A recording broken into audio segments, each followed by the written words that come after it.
नहीं जी। अस्सलाम वालेकुम वंस अगेन। उम्मीद है आप लोग खैर खैरियत से होंगे। मैं एक दफ़ा ज़रा आइडिया कर लूँ। और वो एसीज वगैरह वाला मामला मत कहें कि अभी हो रहा है। चल सकते हैं ना ये? चलें ठीक है, सही है जी। ऑनलाइन के हजरात मुझे एक दफ़ा फीडबैक दे दीजिएगा, आवाज़, स्क्रीन और कैमरा तीनों चीज़ें आप लोगों को क्लियर आ रहे हैं? All clear. एक भाई कह रहे हैं सर हमें भी एसी लगवा दें। भाईजान आप लोग क्लास में आए, आप लोग क्लास में आए तो क्लास तो हाजिर है। ऑनलाइन अकेले के एडमिशन उतने ज्यादा नहीं है, फिजिकल के एडमिशन, लेकिन हमारा कॉन्फिडेंस चेक करें। हमारा था कि आप इस कमरे में आ जाएंगे पूरे। ग्रुप बी के बच्चे जरा थोड़े से ठंडे होते हैं, तो हम लोगों ने यही सोचा कि इसमें जो है ना, बल्कि 3 दिन तक आपकी आदत भी खराब रही, आप गलत कमरे में क्लास ले रहे थे। तो वो उस वक्त तक, चूंकि अभी हमारा ग्रुप ए नहीं स्टार्ट हुआ, तो ग्रुप ए स्टार्ट होगा तो आपका एमएफए इसी कमरे में है। ये जहन में रखते हुए कि आप लोग तादाद में जो है ना, मतलब ये मैक्सिमम स्ट्रेंथ है। क्योंकि रमज़ान की वजह से बहुत सारे ग्रुप बी वाले स्टूडेंट्स ने सोचा है कि कोई बात नहीं, इतने से आने तो हम हैं, हम घर बैठ के ऑनलाइन अटेंड कर लेंगे। तो लाइव इस वक्त 19 हैं और सामने आप लोग हैं, तो ये टोटल मिला के हाफ ऑफ द पॉपुलेशन नहीं बनता। तो अच्छी बात है। ऐसी होनी चाहिए क्लास। रजिस्टर करें 200-250 बच्चा, बैठ जाए वो 100 वाले कमरे में। ये जो है ना, आप जैसे कुछ और बैचेस हमें चाहिए। मेरा ख्याल था सारे ग्रुप बी वाले ऐसे कर रहे हैं। उधर ऑडिट की क्लास में गया हूँ तो उधर मतलब एक रीजनेबल तादाद नजर आई तो खुशी हुई। लेकिन एमएफए में आज मुझे डर लग रहा था कि वाकई ऐसा ना हो कि ओवरफ्लो हो जाए, लेकिन माशाल्लाह से तसल्ली से बैठे हुए हैं और खुल खुल के बैठे हुए हैं। मैं कहा सर कॉस्ट का पेपर ही ऐसा हुआ है कि उसके बाद जो है ना, कोई 55 नंबर का अच्छा हुआ है। जिसका 55 एक नंबर का अच्छा हो गया ना, वो सुकून से सोया करे। 55 बड़ा आइडियल नंबर मैं आपको बता रहा हूँ। आप एक दफा दोबारा काउंट कीजिएगा, अगर 55 एक नंबर का पेपर अच्छा हो गया है तो फिर टेंशन नहीं लेनी। 2 सवाल तो नहीं ना छोड़े थे, एक या लेस देन एक छोड़ा है तो भी आप सेफ जोन में। तो 2 शर्तें, 55 नंबर का अच्छा हो गया हो और सवाल एक या एक से कम छोड़ा हो। कोई कोई एक, वो कोई मसला नहीं। तो अगर आपने ये 2 शराइत पूरी कर दी तो इंशाल्लाह ताला जो है ना, वो चीजें थोड़ी सी रीजनेबल हो जाए। मुनासिब, हाँ। असल में पेपर मुनासिब था, बच्चों का कैलिबर अभी बहुत ज्यादा नहीं बढ़ा हुआ था। एक बहुत बड़ा प्रॉब्लम है, आप आने वाले जूनियर्स को जरूर मशवरा दें, FR1 और सीएम में इकट्ठे मत उठाएं। सीएम में बिगनर लेवल पेपर नहीं है। आई के अपने को 2-3 दफा खामखा जरा आसान पेपर पूछ लिया, तो जिससे सारों का ही कॉन्फिडेंस बढ़ गया। हम भी थोड़ा सा एक्साइटेड हो गए, टीचर्स भी, कि अच्छा इसका मतलब आई के अब इसको जरा इजी कर रहा है। आई के आने वाली स्कीम में इसको फिर एक सीनियर पेपर के तौर पे ही इंट्रोड्यूस करा रहा है, और इससे पहले भी ये कैफ के आखिरी 2 पेपर्स में से एक होता था। तो ये दरमियान में कोई 2-3 अटेम्प्टों में बीच में हल्का सा पेपर आया तो टीचर्स भी जरा इजी हो गए और उन्होंने अपने पढ़ाने के तरीके भी बदल दिए। पहले टीचर बहुत गहराई में, बहुत जोर से, बड़ा तकलीफ देके पढ़ाते थे, फिर उन्हें समझ आया कि ये तो लेबर शेबर टाइप के टॉपिक में 8-8 10 नंबर के सवाल आ जाते हैं, जो पुराने जमाने में छेड़ते ही कोई नहीं था, उसको तो हल्का सा डिस्कस करते थे। तो प्रॉब्लम ये हुआ कि आईकैप ने वो क्या होता है, वो शायद पंजाबी में वो सज्जी दिखा के खब्बी मारना है ऐसा करके, वो कुछ, अब मुझे नहीं पता उसकी एक्चुअल इंटरप्रिटेशन क्या है, हो सकता है वो बहुत खतरनाक हो। लेकिन बहरहाल आईकेएफ ने भी थोड़ा सा जरा जुल्म ये किया कि लोगों को 2-3 अटेम्प्ट्स काफी रिलैक्स पेपर दिया। कॉस्ट का पेपर असल में तकरीबन इसी कैलिबर का होता है, और इससे पहले ये और भयानक होता था। ये जो भी आप एमएफए में 2 बड़े टॉपिक पढ़ेंगे ना, budgeting, time value of money, फिर एक कॉन्सेप्ट सस्टेनेबिलिटी का, एक रिस्क का छोटा सा, फिर फाइनेंशियल इंस्ट्रूमेंट, ये सारे के सारे पुराने वाले कॉस्ट में होते थे। उन्होंने वो वहां से हटा के एमएफए के अंदर उनको इतना अहम बना दिया। तो पुराने जमाने में बड़ा जालिम पेपर होता था, तो दरमियान में 2 से 3 अटेम्प्ट्स मुनासिब आई हैं, जिससे कॉन्फिडेंस बच्चों का बन गया। लेकिन पिछली 2 अटेम्प्ट्स में आई के अपना अपना इरादा बता दिया है, और जब उन्होंने 2025 की स्कीम की हल्की सी झलकें दिखाई हैं, तो उसमें भी कॉस्ट को वो एक सीनियर पेपर काउंट कर रहे हैं। तो आने वाले बच्चों को मशवरा दें कि वो शुरू में FR1 और सीएम में इकट्ठे मत उठाएं। फिर एक और प्रॉब्लम होता है, FR1 सीएम में और बीलो उठाया होता लोगों ने, सॉरी FR1 CMA और टैक्स उठाते हैं अक्सर लोग, इन सब में सबसे पहले CMA का पेपर आता है। तो उसने जिंदगी में पहली दफा ICAP का जो कागज वाला पेपर करना है वो CMA होता है। तो वो गरीब इतना उसका कॉन्फिडेंस आउट होता है कि टैक्स का पेपर भी उजड़ जाता है, FR1 का पेपर भी उजड़ जाता है। तो ये 1 2 3 गिनती इसी सीध में नहीं करनी, ये थोड़ी सी मिसकैलकुलेशन है। आइडियली पहली अटेम्प्ट में FR1 के साथ टैक्स और बीलो उठाना चाहिए। बीलो और सीलो में चॉइस की जा सकती है, दोनों तकरीबन एक जैसे पेपर है, लेकिन ये है कि एटलीस्ट कॉस्ट सेकंड जोन में होना चाहिए, और फिर यानी आइडियली पहले जोन में FR1 टैक्स और बीलो होना चाहिए, सेकंड जोन में CM में FR2 और इनके साथ एक लाइट पेपर कम्पीलो होना चाहिए, और एंड पे आखिरी दो जिन ऑडिट और MFA, जो कि MFA भी थोड़ा सीनियर पेपर है और ऑडिट भी थोड़ा सीनियर पेपर है। तो पेपर उतना मुश्किल नहीं था अगर हम ये सोचें कि ICAP सोच रहा है कि ये मैं मैच्योर बच्चों को दे रहा हूँ, उन बच्चों को जिन्होंने कम से कम एक दो दफा टकरे मारी हुई ICAP से और जो जरा ज्यादा संभल के चल रहे हैं। तो बिगिनर्स के लिए ये थोड़ा सा तकलीफ दे पेपर है। अदरवाइज कॉस्ट का आप लोग जब पास पेपर करते हैं ना, तो आप एक टॉपिक तैयार करने के बाद उसके सवाल करते हैं तो आपसे हो रहे होते हैं, क्योंकि दिमाग में वही टॉपिक होता है। जब आप इतने सारे टॉपिक को ICAP में देखते हैं, एग्जाम प्रेशर होता है और थोड़ा सा भी चीजें ऊपर नीचे हो जाती हैं, थोड़ी सी भी टेक्निक आ जाती है, तो लोग थोड़े घबरा ज्यादा जाते हैं। तो फेसबुक पे लोग कमेंट मांग रहे थे, वहां कमेंट देने का मतलब है कि अचानक से 500 नेजे मेरी तरफ आते और जो है तीरों की बौछार हो जाती, तो इसलिए वह एहतियात की। लेकिन टू मी ये एक रीजनेबल मैच्योर पेपर था, एक्स्ट्राऑर्डिनरी मुश्किल नहीं था, लेकिन ये जिन ऑडियंस के सामने उन्होंने रखा वो ऑडियंस अभी उतने ज्यादा ग्रूम नहीं थे। इतने ज्यादा ग्रूम का मतलब होता है एक आध दफा FR1 दिया हो, फिर रिपीट हुआ हो, फिर उसको दोबारा से एफर्ट की हो, कोशिश की हो, तो वो मतलब बस ये है। तो सिर्फ प्रॉब्लम था एक्सपेक्टेशन गैप, के लोग एक्सपेक्ट कर रहे थे कि पेपर लाइट आएगा, पेपर उतना लाइट नहीं आया। आप किसी वक्त सुकून से बैठे हो बंद कमरे में तो उन सवालों को देखिएगा और थोड़ा सा ठंडे दिल से सोचिएगा कि अगर वो सवाल अकेले अकेले करके आते हैं आपके सामने तो आप उनको हैंडल कर लेते हैं। वो इकट्ठे जब सारे आए हैं ना, तो उससे एक मैस क्रिएट हुआ है, डर लगा है, और ऊपर से अचानक से डिसीजन मेकिंग में बहुत ज्यादा इन्वॉल्वमेंट, तो उससे ना बंदा वैसे ही थोड़ा सा नर्वस ब्रेकडाउन सा हो जाता है। तो ये थोड़े से कुछ टेक्निकल और सोशल मसले बने थे, अदरवाइज पेपर रीजनेबल था, एक्स्ट्राऑर्डिनरी मुश्किल नहीं था, लेकिन मुश्किल था।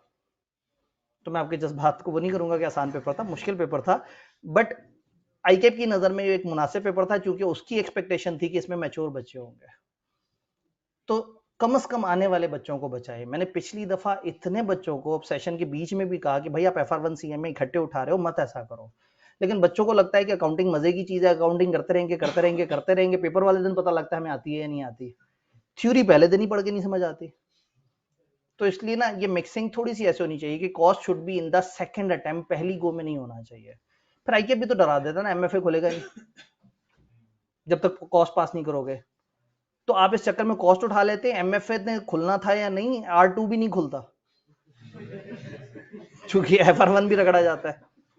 तो ये ना बहुत ज्यादा बहुत जल्दी आखिरी पेपर्स की तरफ देखना कि मैं जल्दी से उनको ओपन कर लूं, उसकी वजह से आप अपना कॉम्बिनेशन थोड़ा सा खराब कर देते हैं। खैर, अल्लाह करे आप लोगों का रिजल्ट बड़ा अच्छा है। और इस वक्त MFA डायरेक्टली कनेक्टेड है CMA के साथ। हर सेशन में एक होप सा होता है, ICAP को हम बार बार कह रहे होते हैं कि भाई आप क्या कर रहे हो, क्या जुल्म कर रहे हो। ICAP थोड़ा सा ये मानता है कि CMA की बेस पे MFA जुल्म है, FR1 और FR2 पे तो वो बिल्कुल रिजिड है, वो कहते हैं इस पे तो मर जाएंगे, इस पे कंप्रोमाइज नहीं करेंगे। तो हमें एक होप सा रहता है कि अल्लाह करे रिजल्ट तक शायद ये MFA ओपन हो जाए और CMA से इसका ताल्लुक ना रहे।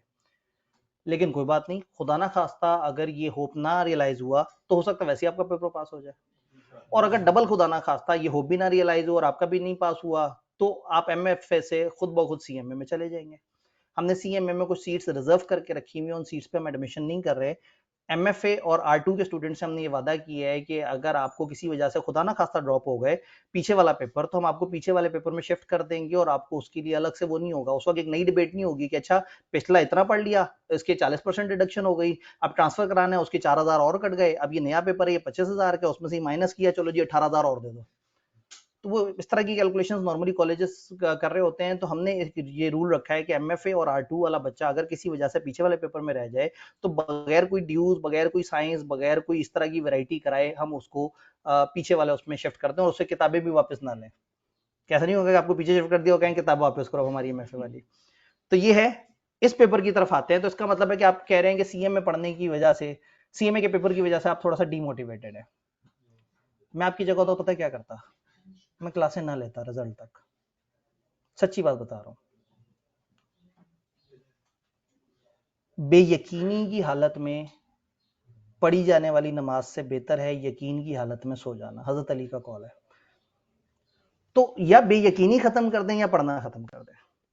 हर दिन पढ़ें और हर दिन सोचें कि पता नहीं मैं क्यों पढ़ रहा हूं, उससे बेहतर है अभी चिल करें, रिलैक्स करें, इबादतें करें, अपने आप को ईजी रखें, और रिजल्ट आने पे एमएफए वॉल्यूम के हिसाब से इतना बड़ा पेपर नहीं है कि कैचअप नहीं हो सकता, ये कैचअप हो सकता है। और फिर जो इस वक्त मिजाज चल रहा है 3-3 दिन करके, तो उसमें आपकी जिंदगी बड़ी आसान है। बात समझ रहे? तो इसमें अगर आपको बहुत ज्यादा डाउट है तो फिर बेहतर है कि एक दफा रिजल्ट आने दें और वो टाइम आप अपने बाकी सब्जेक्ट्स को दें। और अगर आपको दरमियाना सा डाउट है और दुआ है और उम्मीद है कि निकल सकता है, तो ठीक है, फिर से पढ़ना शुरू कर दें इस नियत के साथ कि ठीक है ये मेरे जिंदगी में काम इंशाल्लाह ताला आ रहा होगा। जो मैनेजरियल पोर्शन है ना, वहां मजेदार बात है, वो अगर आप पढ़ते पढ़ते किसी वजह से ड्रॉप भी हो गए तो कोई बात नहीं, आप बड़ी सारी बातें बिजनेसेस के बारे में जान चुके होंगे, तो बड़ा मजेदार सा रहेगा। इस पेपर को थोड़ा सा स्टार्ट करते हैं। ऑनलाइन वालों ने मुझे फीडबैक भरपूर तरीके से दे दिया, उनको आवाज वगैरह और सारी चीजें क्लियर हैं। सर जिसने कोई एक आध गलत अटेम्प्ट किया हो, तो भाई मैंने तो 3 की बात की है, 3 सवाल अच्छे अटेम्प्ट किए, 55 नंबर, 3 सवाल से 55 नंबर बन जाते हैं। हाँ हो सकता है आपने 3 किए ही 4-4 नंबर 5-5 नंबर वाले, इतने छोटे तो होते कोई नहीं। तो 55 नंबर पेपर का आधे से थोड़ा सा ऊपर होता है, सिर्फ इतना भी अच्छा कर लिया है और आपने एक आध सवाल ड्रॉप किया, उससे ज्यादा ड्रॉप नहीं किया, तो इंशाल्लाह ताला प्रोबेबिलिटी बेहतर है। एक इंटरनल बात है जो मैं आपको बता दूं, आप लोगों को पहले भी पता होगा, वो तमाम स्टूडेंट्स जो 40 से ऊपर पहुंच जाते हैं आई के, फिर उनको मॉडरेशन में डाल देता है। मॉडरेशन एक ऐसी एक्टिविटी होती है जिसमें वो ये मानते हैं कि ये एक अच्छा बच्चा था, ये शायद इस वजह से फेल हुआ है कि हमसे पेपर थोड़ा सा ज्यादा मुश्किल सेट हो गया था। तो ये हर पेपर के बाद आप लोगों से फीडबैक लेते हैं और आप लोग क्या करते हैं, अपना सारा फीडबैक फेसबुक पे डाल देते हैं। वहां मत डालें। आईके ने आपको ऑफिशियली रास्ता बताया, वहां जाएं और प्रॉपर एहतजाज रिकॉर्ड कराएं कि देखिए आपने ग्रिड को फॉलो नहीं किया, आपने लेवल कंसिस्टेंट नहीं रखा, यानी उन्हें आपकी तरफ से भी पता लग जाए। फिर क्या है, आईकेप अपने पेपर और सॉल्यूशंस वगैरह को रिव्यू करवाता है कुछ इंडिपेंडेंट लोगों से, वो भी उसे उस तरह का फीडबैक दे रहे हो, तो उससे क्या होगा कि जब वो पेपर का रिजल्ट बना रहे होंगे तो जो 40 प्लस बच्चे होते हैं ना, उनको फिर वो मॉडरेशन में डालते हैं। मॉडरेशन का मतलब ये है कि अगर पेपर का लेवल जरा ज्यादा हैवी सेट हो गया था, तो एक सवाल में बच्चे ने फर्ज करें 17 नंबर के सवाल में 11 लिए हैं, तो वो कहेंगे यार ये 12-13 ले सकता था, अगर ये लेवल ज्यादा मुश्किल ना होता, तो उसको 1-2 नंबर इजाफी दे देते हैं, किसी और सवाल में हल्का सा धक्का लगा देते हैं। तो 40 वाले बच्चे को धक्का लगाते लगाते लगाते लगाते कोशिश करते हैं कि ये पार पहुंच जाए।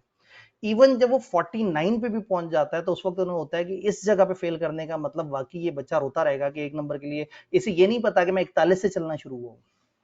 बच्चे को तो लगेगा कि मैं 40, कई दफा बच्चे कहते हैं मैंने अटेम्प्ट 52 का किया था, मेरा कैसे पास हो गया। वो जो इस तरह की मॉडरेशन है ना, वो आपको काफी हेल्प कर देती है। तो 49 पे अगर कोई पहुंच गया तो वो उसको भी धक्के से पास कर देते हैं। और मतलब अल्हम्दुलिल्लाह मुझे कई साल हो गए ये क्लेम करते हुए कि मुझे 49 पे कोई फेलियर दिखाए। फेसबुक पे इतने लोग कमेंट करते हैं, उसके बाद जब मैं थोड़ा सा डाटा मांगता हूँ, मुझे यूजर नेम दो, मुझे पासवर्ड दो, मैं चेक कर लूँ, मेरे पास आके मुझे मत दो, मेरे सामने आके लॉग इन करके मुझे दिखा दो, वो दिखा भी नहीं पाता। तो मैं पब्लिकली बड़े अरसे से ये क्लेम करता आ रहा हूँ, अगर आपको कभी कोई मिले जो 49 पे फेल हुआ है, तो बाकी बात बाद में करनी है जी। बेहतरीन हो गया। मैं जिस दिन वेरी फर्स्ट टाइम अपनी जिंदगी में अपनी आंखों से कैफ के बच्चे को 49 पे फेल हुआ हुआ देखूंगा, उसी दिन मैं फेसबुक पे जरूर पोस्ट करूंगा कि मैंने देख लिया है, क्योंकि मैं पिछले कई साल से ऐसा कह रहा हूं। तो अगर इतनी ही कॉन्फिडेंस है आपके पास आईडी और पासवर्ड मौजूद हो और वो कैफ में 49 पे फेल हुआ हो, तो जरूर मैं इसके लिए बड़ा बड़ा हैप्पी होऊंगा, ताकि मेरा भी कॉन्सेप्ट ठीक हो। मैं फिर उनसे कहूँ कि भाईजान ये वही आपने बात की है मॉडरेशन वाली, बेहतरीन हो गया। अब हमारे पास एक दावा मौजूद है, तो कल ही हमें यूजर नेम पासवर्ड देंगे और नहीं आएंगे। असल में ये किसी किसी और अपने दोस्त का यूजर नेम पासवर्ड देंगे, वो उसको भूल गया हो शायद, या कुछ और। क्योंकि मैं जब भी इसकी तहकीक में निकला हूं ना, मुझे नाकामी हुई है, लेकिन अगर ऐसा कोई स्टूडेंट है तो कम से कम मैं ये दावा करना खत्म कर दूं ना, जो मुझे आईकेप ने बताया और जो मैंने हमेशा ऑब्जर्व किया है। डन हो गया। ले जी, अब इतने सारे गवाह मौजूद हैं। अगर ऐसा क्लेम होगा तो जिंदगी में मैं दोबारा ये क्लेम कभी भी नहीं करूंगा कि 49 वाले बच्चे को आईके पास करता है। इसलिए ये इतना यकीन कामिल ना कुछ पर्सनल पर्सनल फील दे रहा है। कैफ होना चाहिए, पीआरसी नहीं, कैफ बेहतरीन हो गया। ठीक है, तो अब हम आंखों से लॉगिन पासवर्ड डाल के सिस्टम में देखेंगे। अगर ऐसा हुआ तो ठीक है जी, मैं इस वक्त पब्लिक क्लास में ऑफिशियली जो है ये क्लेम कर रहा हूं कि मैं दोबारा कभी जिंदगी में ऐसा नहीं कहूंगा। बड़ा आप लोगों ने वो किया। चलें, फिर अगर अफ्तारी की बात है ना तो फिर से टू साइडेड रखे। फिर अगर ना दावा प्रूव हुआ तो फिर दोनों तरफ से खेल ले। चलें, असल में चूंकि ये बात इतनी पक्की हो चुकी हुई है और क्योंकि मैं कई साल तक आईकैप में बार बार एहतजाज करता था और एक दफा वहां पे कई बुजुर्ग बैठे हुए थे और मैंने वहां बड़ा ना इमोशनल से पूरा एक माहौल क्रिएट करके और ना आंखों में तकरीबन भराई, आंखों में थोड़े से पानी लाके भराई हुई आवाज में मैंने कहा 49 पे फेल करते हुए थोड़ा सा तो तरस आता होगा। उन्होंने कहा करते ही नहीं हम फेल। मैं कहा एक मिनट, 49? कहते हैं फेल ही नहीं करते। मैंने कहा इतने बच्चे मुझे बताते हैं, मैं सैकड़ों बच्चों को पढ़ाता हूँ, मुझे दर्जनों बच्चे रिजल्ट पे बताते हैं 49 पे। उन्होंने कहा एक लाके मुझे भी दिखा दीजिएगा। मैंने कहा सर क्या बात कर रहे हैं, अभी कल मुझे 4 लोगों ने कहा 49 पे। उन्होंने कहा उनमें से एक दिखा दे। मैंने कहा होता है फेल? उन्होंने कहा एक दिखा दे। इतने कॉन्फिडेंस से कहा। फिर मैंने बाकियों की तरफ देखा कि वो कहेंगे यार ये तो फजूल आदमी है, क्या फजूल बात कर दी इसने। तो सब ऐसे ही पक्के होके बैठे हुए थे कि हाँ 49 पे तो पास कर देते हम। तो इतने कॉन्फिडेंस के बाद ना मैं हिल गया। फिर मैंने कहा जरा मैं बच्चों से पूछता हूँ। वो बच्चे ऐसे को दौड़ के भागे हैं, किसी को यूजर नेम भूल गया, किसी का पासवर्ड भूल गया, किसी का मैसेज डिलीट हो गया, किसी का मैसेज दोस्त के नंबर पे आया हुआ था, किसी को आईकैप ने दोबारा मैसेज नहीं किया, किसी का डाटा कुछ और निकला, किसी के स्क्रीनशॉट के अंदर कोई एरर आया हुआ था। लेकिन अगर जनरली ऐसा स्टूडेंट है तो मैं अपने उस दावे से वापस हट जाऊंगा, तो शायद मैं मान लूंगा कि अब उन्होंने ऐसा करना शुरू कर दिया है। लेकिन उस पूरी मैनेजमेंट, उन सारे लोगों ने बड़ा तकरीबन तकरीबन एब्सोल्यूट एश्योरेंस के साथ कहा कि 49 पे फेल हुआ हुआ बच्चा अगर है तो हमें भी दिखा दें, ताकि हमें भी पता लगे कि हम 49 पे फेल कर देते लोगों को। तो अब मेरा वो कॉन्फिडेंस टूट जाएगा इंशाल्लाह ताला। कल जो है वो भाई हमें डाटा देंगे और हम देख लेंगे, और अगर ऐसे हुए तो मैं जिंदगी भर कभी ये जुमला नहीं रिपीट करूंगा।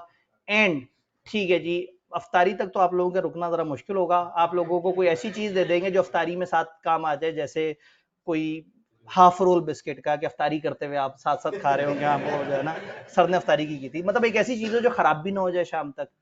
डन हो गया, ठीक है जी। तो अब ये इसको टू साइडेड नहीं रखते, वन साइडेड रखते हैं को बात। दूसरी तरफ हल्का सा रख लेते हैं, एक एक टॉफी टिकी पैक। ठीक है, तो फिर आपने जो है ना वो एक एक टिकी पैक जो है वो सारे बच्चों को देना है, मतलब बच्चे काउंट करने होते हैं, टिकी पैक इनको देने हैं। और अगर आपकी बात सही हो जाती है तो मैं एक एक हाफ रोल, जो कि मतलब बड़ा आइटम है और महंगा आइटम है, तो मैं वो कर रहा हूँ। ठीक है, कैफ का, कैफ CAF कैफ के 8 पेपर्स में से कोई सा भी एक पेपर जो 49 पे फेल हुआ, 49, 48 नहीं, 48.5 नहीं, पूरा 49। डन। ताकि फिर मैं भी आगे से, मतलब आपको हाफ रोल खिलाऊंगा, मैंने उनसे जो ले लेना है ना वो बहुत ऊपर के, फिर मैंने उसी तरह की शर्त वहां जाके लगानी है। तो मेरी अंडरस्टैंडिंग अभी तक यही है। सर ऑनलाइन वालों को इजी पैसा करा दीजिए, वो ये भी तो थे मासूम। यही अगर आप क्लास में आ जाते, या आपने सस्ती क्लास के चक्कर में जो ऑनलाइन एडमिशन ले लिया ना, ये अगर आप फिजिकल, और जो फिजिकल आ रहे थे वो अचानक से घर चले गए, तो चले इनको बिस्किट का डे बता देते हैं। अगर कल ये साबित हो गया तो उसके बाद जब हम उसके बाद मिल रहे होंगे अगली वर्किंग डे पे, तो उस दिन जो है हम, अगला वर्किंग डे 23 मार्च, करारदादे पाकिस्तान। कितना बड़ा गुनाह कर दिया आपने। चलें, हो सकता है आपकी अकाउंटिंग की क्लास हो रही हो तो इसलिए। ठीक है जी, चलते हैं, थोड़ा सा पढ़ाई शुरू कर लें। अब हमने काफी सारी गैर जरूरी बातें कर ली हैं और एक शर्त भी हमारी लग गई है, जिसकी वजह से जो है वो सारे हाजरीन को कुछ खाने पीने का मौका मिल गया है, और जो दूर बैठे हुए हैं उनको सबक मिल गया है कि अगर वो फिजिकली आए होते तो वो ये चीज ले लेते हैं। मैनेजेरियल फाइनेंशियल एनालिसिस ये सब्जेक्ट में नीचे लिखा है by sir Atif Abdi and Jawad Mahmood. ये दो टीचर्स का नाम लिखा हुआ है, इसलिए कि हम ये मानते हैं कि इसमें दो स्पेशलाइजेशंस मौजूद हैं इस पेपर में। एक मिनट,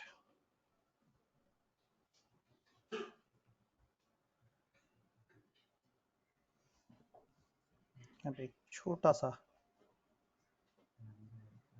उसने मुझे कहा ऐसे नहीं लिखना, बड़ी देर से साकित थी स्क्रीन, तो एक दफा बंद होकर दोबारा खुलेगी।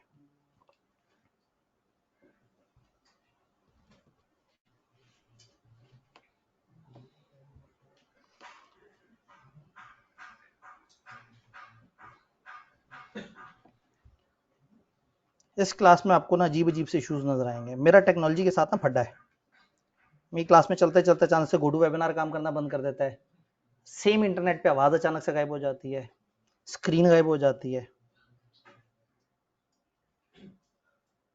तो मेरे साथ कुछ जो है ना वो साया है कोई।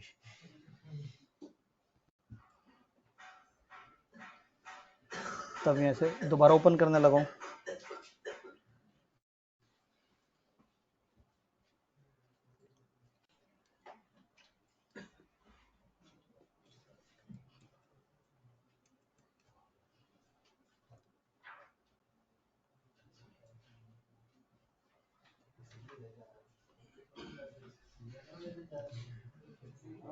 नहीं जी, ऑनलाइन हजरात मुझे एक दफा फीडबैक दे दीजिएगा कि मेरा कैमरा, मेरी आवाज और अभी मैंने स्क्रीन दोबारा शेयर की है, क्या ये आपको प्रॉपर नजर आ रहा है, सुनाई दे रहा है, दिखाई दे रहा है?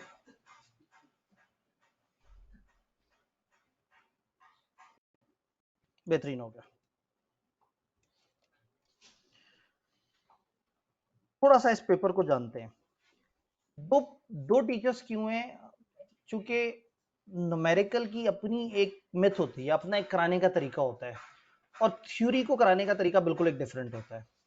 तो रादर देन के एक टीचर जो है जो न्यूमेरिकल कराता है वो थ्योरी पे और आपसे कहे तो सीधी सीधी सी बातें रट्टा शट्टा मार लेना, या एक टीचर जो थ्योरी कराता है वो न्यूमेरिकल पे आके आपको एक सवाल करा के कहे लॉजिक समझ आ गई, बस अब आप खुद कर लेना, कोई मसला नहीं। तो इसलिए हमने क्या किया कि स्पेशलाइजेशन उन्हीं लोगों के पास रखी है जो उन सब्जेक्ट्स के स्पेशलाइज हैं। तो इससे पहले आप थ्योरी में मेरे से एक दो पेपर्स पढ़ चुके हुए हैं, न्यूमेरिकल में जवाब साहब से एक दो पेपर्स पढ़ चुके हैं, तो इसलिए हमने इसको वर्चुअली डिवाइड कर दिया है कि 3 दिन पे डिवाइड करते हैं कि आप 3 दिन न्यूमेरिकल वाले पोर्शन को लेके चलें, 3 दिन थ्योरी वाले पोर्शन को। आज थोड़ा सा मैं इसका ब्रेकअप दिखाऊं कि थ्योरी और न्यूमेरिकल के अंदर कितना डिफरेंस है, उसमें क्या है, हमारे सिलेबस का स्कोप क्या है, और हम अपनी क्लास में खड़े होकर जब भी एमएफए की बात करेंगे तो हम मैनेजेरियल पोर्शन की बात कर रहे होंगे। अगर इस पेपर की बात करें तो बेसिकली इसमें 3 पोर्शन है, managerial analysis, financial analysis and risk management और बजटिंग। ये 3 जोन बनते हैं, इनकी ग्रेड आई कैप थोड़ी बहुत 5-10 नंबर ऊपर नीचे करता रहता है। यानी इस पेपर में 3 स्किल्स आपको चाहिए होंगी, एक अच्छा मैनेजर बनने की और मैनेजमेंट के डिसीजन लेने के फैसले, दूसरा फाइनेंशियल मामलात कैसे देखने हैं, और तीसरा कंपनी के बजट या इस तरह की चीजों को किस तरह से करना है। यानी अगर आप मेरे से पूछेंगे तो मैं कहूंगा ये पोर्शन बीएम है, ये पोर्शन बीएफडी है, सीए फाइनल में एक फाइनेंस का पेपर होता है, और ये पेपर कॉस्ट अकाउंटिंग है। टेक्निकली इन्होंने कुछ कॉस्ट से पकड़ा, कुछ बिजनेस मैनेजमेंट से पकड़ा, और कुछ फाइनेंस का पोर्शन पकड़ के 3 चीजों को जोड़ के एक सब्जेक्ट बना दिया। तो सब्जेक्ट में 3 मिजाज हैं, आपको कॉस्ट अकाउंटिंग जैसे टॉपिक नजर आते हैं, आपको फाइनेंस के टॉपिक, जो बजटिंग है that is more of a cost accounting type topic, लेकिन जो टाइम वैल्यू ऑफ मनी है और फाइनेंशियल इंस्ट्रूमेंट्स है वो फाइनेंस का टॉपिक है। और बीएम, पुराने जमाने में बीएमबीएस होती थी, और अब तो बिल्कुल पीआरसी में एक छोटा सा पेपर है इंट्रोडक्शन टू बिजनेस, जो लोग बहुत ज्यादा ध्यान से नहीं पढ़ते। तो ये बीएम का पोर्शन है जिसमें आईकेप में इस दफा मैं एहतजाज रिकॉर्ड करके आया हूं कि आप आहिस्ता आहिस्ता बिजनेस मैनेजमेंट खत्म करते जा रहे हैं, आप लोगों को एम्प्लॉय बना रहे हैं, जबकि इस पेपर ने उन्हें मालिक बनाना है। तो आपने जितने भी कैफ के 8 पेपर पढ़ने हैं उनमें से 7.5 पेपर ऐसे हैं जो आपको बताएंगे नौकरी कैसे करनी है, और ये पेपर बताएगा कारोबार कैसे करना है। ये जो हाफ मैनेजरियल वाला पोर्शन है ये बताएगा कि आपने बिजनेस कैसे चलाना है, प्रोडक्ट्स को कैसे सोचना है, मार्केटिंग कैसे करनी है, चीजों को कैसे लेके चलना है। तो इंतहाई इंटरेस्टिंग पेपर है ये, कमतीला बिलो की तरह खुश्क नहीं है और ना इसमें उस तरह के रट्टे हैं। ये बड़ा लॉजिकल पेपर है और ये कॉमन सेंस वाला पेपर। आपको अपने इर्द गिर्द आप एमएफए पढ़ते पढ़ते जो चिप्स बेचने वाला चिप्स बेच रहा है वहां बैठ के सोच रहे होंगे कि हाँ ठीक है, इसका एक एसबीयू चिप्स होगा, एक एसबीयू चटनी है, एक एसबीयू इसका बर्गर है। आप उस तरह से आपका दिमाग चलना शुरू हो जाएगा। और मुझे बड़ी खुशी होती है इस पेपर के अंदर, क्योंकि अनफॉर्चुनेटली हम बच्चों को मजदूर बना के आगे भेज रहे होते हैं। इस पेपर में मुझे अपॉर्चुनिटी मिल जाती है कि मैं आपको एक बिजनेस की तरह से, एक एंटरप्रेन्योर की तरह से सोचने की कोशिश दिलवाता हूँ। तो इस पेपर का जो सबसे छोटा ऑब्जेक्टिव है हमारा कि ये पास हो जाए आपका, यानी इन क्लासेस का जो सबसे हल्का, सबसे छोटा मकसद है वो ये है कि आपका पेपर पास हो। लेकिन मेरा मकसद इससे काफी ऊपर है कि आपके अंदर एक एंटरप्रेन्योर जागे और आप बिजनेस की तरह सोचें। जब आप फर्म में बैठे हो तो जिस कंपनी को ऑडिट कर रहे हो, जिस कंपनी के प्रोसेस को देख रहे हो, आप इस नजर से देख रहे हो, अच्छा बिजनेस ऐसे चलता है, ऐसे चलता है, ताकि जिंदगी में आप खुद कोई बिजनेस शुरू करें या किसी बिजनेस में अच्छी पोजीशन पे बैठे हो तो आप बड़े अच्छे तरीके से मशवरे दे सकें। तो है ये बहुत प्यारा पेपर। थोड़ा सा आगे चल के इसको देखते हैं। अगर मैं इसको डिवाइड करूं, इसमें रिसेंट अटेम्प्ट का एनालिसिस मैंने अपने अपने पोर्शन के हिसाब से किया हुआ है, लेकिन इससे पिछली 4 अटेम्प्ट्स का मैंने एक ओवरऑल एनालिसिस आपके सामने रखा है। ये 9 चैप्टर शुरू के ऐसे हैं जो डील करते हैं हमारे मैनेजरियल पोर्शन को। फिर ये चंद चैप्टर्स ऐसे हैं जो फाइनेंस को डील करते हैं, और ये आगे के चैप्टर्स ऐसे हैं जो बजटिंग और प्रोजेक्शंस वगैरह को डील कर रहे होते हैं। फाइनेंशियल एनालिसिस आईकैप मानता है कि 30 से 40% है, मैनेजरियल आईकैप मानता है 30 से 40, और यहाँ वो मानता है 25 से 35, और इसमें वो मिक्सिंग करता रहता है। अगर हम गौर से देखें तो जब सबसे पहली अटेम्प्ट आई थी इस पेपर के पैदा होने के बाद से, तो उन्होंने 35 नंबर का पोर्शन मैनेजरियल से पूछा था, 32 नंबर के लॉन्ग क्वेश्चंस और 3 एमसीक्यू। अगली अटेम्प्ट में 44 मार्क्स उन्होंने पूछे, उससे अगली अटेम्प्ट में 42 मार्क्स पूछे, उससे अगली अटेम्प्ट में 40 पूछे, और जो अभी रिसेंट गुजरी है उसमें भी 39-40 के करीब ही वो रहे हैं। इसका मतलब है हम सेफली कह सकते हैं कि ये 40-60 की रेशो है, 40 मैनेजरियल और 60। 40 से ज्यादा जाते हुए उन्हें डर लगता है क्योंकि आगे बहुत सारे टॉपिक्स हैं। 40 से कम तो आप इसको 35 से 40 के दरमियान कंसिडर कर सकते हैं इस पेपर को। तो ये वाला पोर्शन आपको हेल्प करता है। आपके लिए वाजिब नहीं है कि आपने मैनेजरियल में अलग से पास होने हैं और न्यूमेरिकल में अलग से पास होने हैं। कुछ लोग क्या करते हैं, कोई एक एरिया बहुत अच्छा तैयार कर लेते हैं और दूसरे एरिया में एक मुनासिब लेवल पे चले जाते हैं। कुछ और चालाक होते हैं, वो दोनों एरियाज के जो ज्यादा इंपॉर्टेंट होते हैं उनको बहुत अच्छा कर लेते हैं, और कम इंपॉर्टेंट है उनको गुजारा मुजारा कर लेते हैं।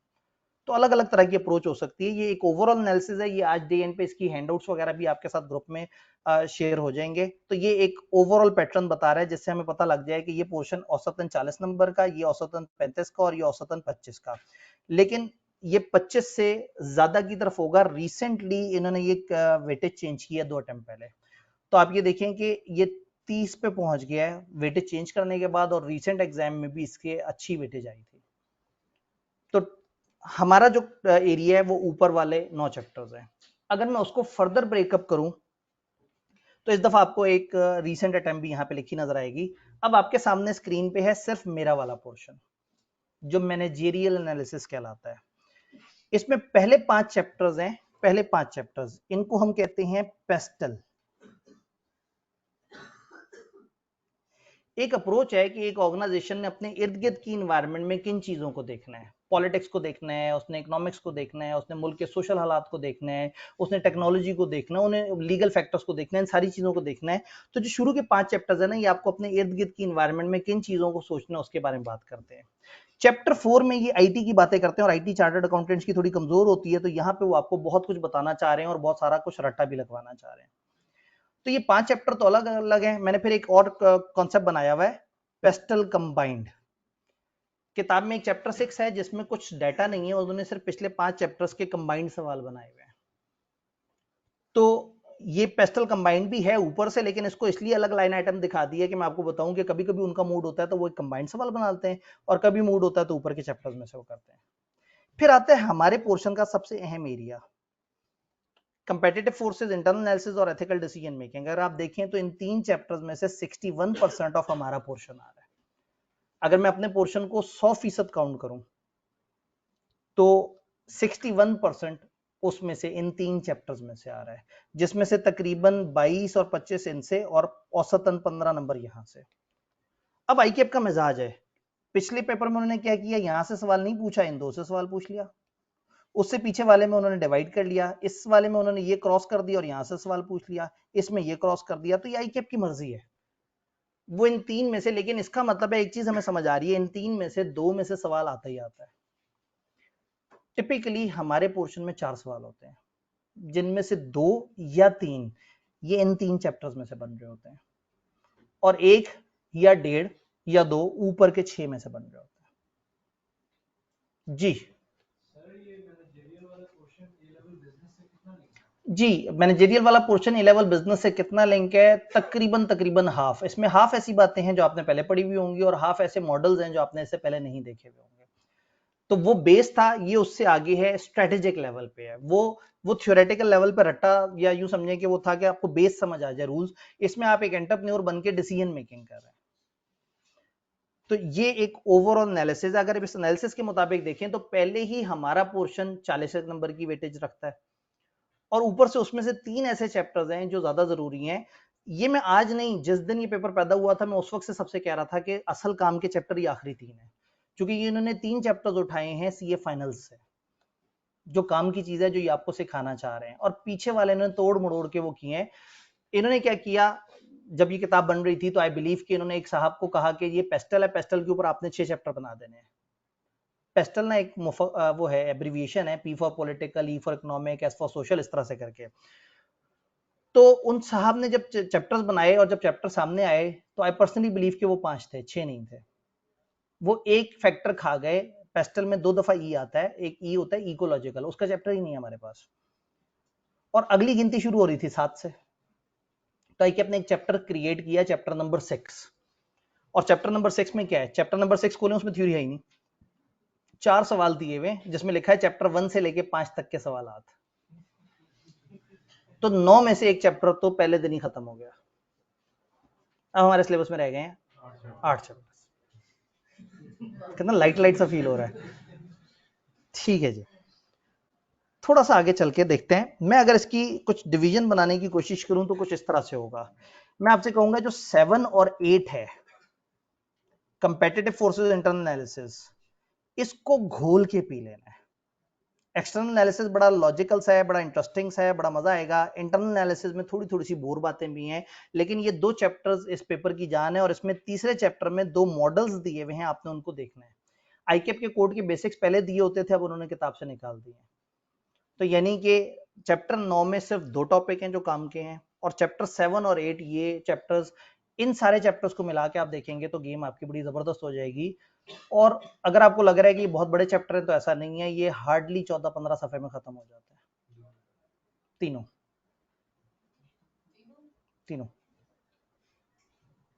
और जिसकी इन 3 पे बड़ी अच्छी ग्रिप है, उसको ओवरऑल पेपर में भी बड़ा हौसला रहेगा। कंसिडर के एक पेपर में आप गए और वहां 26 नंबर के सवाल या 23 नंबर के सवाल इन 3 चैप्टर से आए हैं। तो अगर 26 नंबर के सवाल इन 3 से आए और आपकी बड़ी अच्छी ग्रिप है, और 26 में से आप 22-23 पे खड़े हुए हैं, तो आपके लिए न्यूमेरिकल पोर्शन में कितना क्वेश्चन आ जाता है। आपने 2 सवाल अच्छे किए और उनमें से कोई 12-12, 13-13 नंबर और ऐड हुए, तो आप पास होने के बहुत करीब पहुंच जाते हैं। तो एमएफए के अंदर हम चैप्टर 1 से स्टार्ट नहीं करेंगे, हम नॉर्मली शुरू के चैप्टर से स्टार्ट करते हैं, लेकिन यहाँ ऐसा नहीं है कि पहले बेस बनी होगी तो हम आगे चलेंगे। यहाँ हर चैप्टर इंडिपेंडेंट है, और उन 5 को हम इकट्ठे सोचते हैं। तो होगा ये कि हम चैप्टर 7, 8, 9 करने के बाद जाएंगे पीछे की तरफ। इसका एक फायदा होगा, वो ये होगा कि खुदा ना खास्ता रिजल्ट आने पे कोई ऊंच नीच होती है, खुदा ना खास्ता आपको किसी वजह से पीछे जाना पड़ता है, तो तब तक आप काम के 3 चैप्टर पढ़ चुके होंगे मैनेजरियल वाले। तो फिर अगली दफा जब आप एमएफए में आए तो आपको फिर क्लासेस लेने की जरूरत नहीं पड़ेगी। एटलीस्ट मैनेजरियल वाली साइड पे आपको पता होगा ये 3 चैप्टर हैं, ये मुझे समझ आए हुए हैं। तो इन 3 चैप्टर्स को यूं सोच के मत पढ़ें कि ये 3 चैप्टर मैं इसलिए पढ़ूंगा, मैंने पेपर देना है। इस वक्त ये 3 चैप्टर सिर्फ अंडरस्टैंडिंग की नियत से पढ़ें। अगर आपको डाउट है अपने पेपर का, कॉस्ट वाले पेपर का, तो सिर्फ इस नियत से पढ़ लें कि मैं कुछ सीख रहा हूँ, कोई नई चीज सीख रहा हूँ। तो क्या बात समझ आई? ये 2 घोल के पी लेने हैं। इस तीसरे वाले में से आपने 2 मॉडल्स हैं, एक एक सफे के, उनको देख लेना है। और ये फिर 5 चैप्टर हैं, इनमें से चैप्टर नंबर 4 को साइड पे कर दें, तो बाकियों को आपने बस समझ लेना है। कोई रट्टा नहीं, कोई याददाश्त नहीं, कुछ नहीं लिखना, कुछ नहीं बार बार दोहराना। आपने एक दफा मेरे साथ ये एक दफा लेक्चर सुन लेने हैं, एक दफा किताब से उसको 1 रीडिंग दे देनी है। तो मेरी नजर में उन 5 में एक ही चैप्टर है जो याद करने के काबिल है, वो चैप्टर नंबर 4 है। बाकी कॉमन सेंस वाली बातें हैं कि पॉलिटिक्स एक बिजनेस को कैसे अफेक्ट करती है, वो ऐसी बातें हैं कि आप पेपर में अगर आए तो आप उसमें बहुत कुछ खुद से भी लिख सकते हैं। तो टेक्निकली आपने 7, 8 पे सुपर सीरियस रहना है, 9 में 2 टॉपिक्स को ध्यान से देखना है, और पीछे वाले 5 में 4 को अच्छी तरह से करना है। तो हम 7, 8, 9 करके वो जो 5 शुरू करेंगे, 4 को हम सबसे एंड पे रखेंगे, ताकि आप एंड पे भरपूर तरीके से उसे इंशाल्लाह टाइम दे सकें। 3 डेज अ वीक हमारी क्लास है। कभी भी इन 3 डेज में चलते चलते हमने चैप्टर खत्म कर लिया तो फिर हम सैटरडे पे उसका टेस्ट कर लिया करेंगे, और हमने चैप्टर खत्म नहीं किया तो हम सैटरडे को पढ़ रहे होंगे और उससे अगले सैटरडे पे शायद टेस्ट हो जाए, तो हम जो भी टेस्ट करेंगे टेस्ट हम रखेंगे सैटरडे वाले दिन।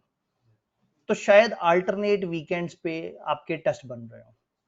ये डिपेंड करता है कि हम एक वीक में कितना पढ़ रहे हैं, ये डिपेंड करता है उस वीक में और क्या डिस्टर्बेंसेस रही हैं। लेकिन मेरी कोशिश होगी हम जो साथ साथ पढ़ते जाएं हम उसकी टेस्टिंग करते जाएं। पहली वीक में हमारे पास बहुत ज्यादा दिन नहीं है। आज का दिन ओरिएंटेशन के नाम है और परसों 23 मार्च है। 23 मार्च के ऊपर अभी इस कैंपस का कोई ना कोई फैसला आना होगा, जो इस कैंपस का फैसला होगा मैं उसके साथ हूँगा। दूसरे कैंपस में 23 मार्च को हमने रिलैक्स रखा हुआ है, लेकिन इस कैंपस में जो है, जो यहाँ की इंतजामिया फैसला करेगी, हम उनके साथ। ठीक है। FR2 में क्या पता है आपको? तो आप में से कोई FR2 वाला होगा, तो FR2 में ऑन है? अच्छा, पेपर दिया हुआ है। चलें, इसका मतलब आपका FR2 से अगर ताल्लुक ही नहीं है, इस क्लास में कोई FR2 वाला नहीं है जो अभी साथ साथ पढ़े। तो FR2 की क्लास में ऐसी कोई बात नहीं हुई जैसे मेरे से आप लोग पूछ लेते हैं सर छुट्टी होगी या नहीं होगी। उधर तो पूछ ही नहीं सकते, गुस्ताखी थोड़ी कर सकते हैं। ठीक है, तो बस जो डर गया वो मर गया।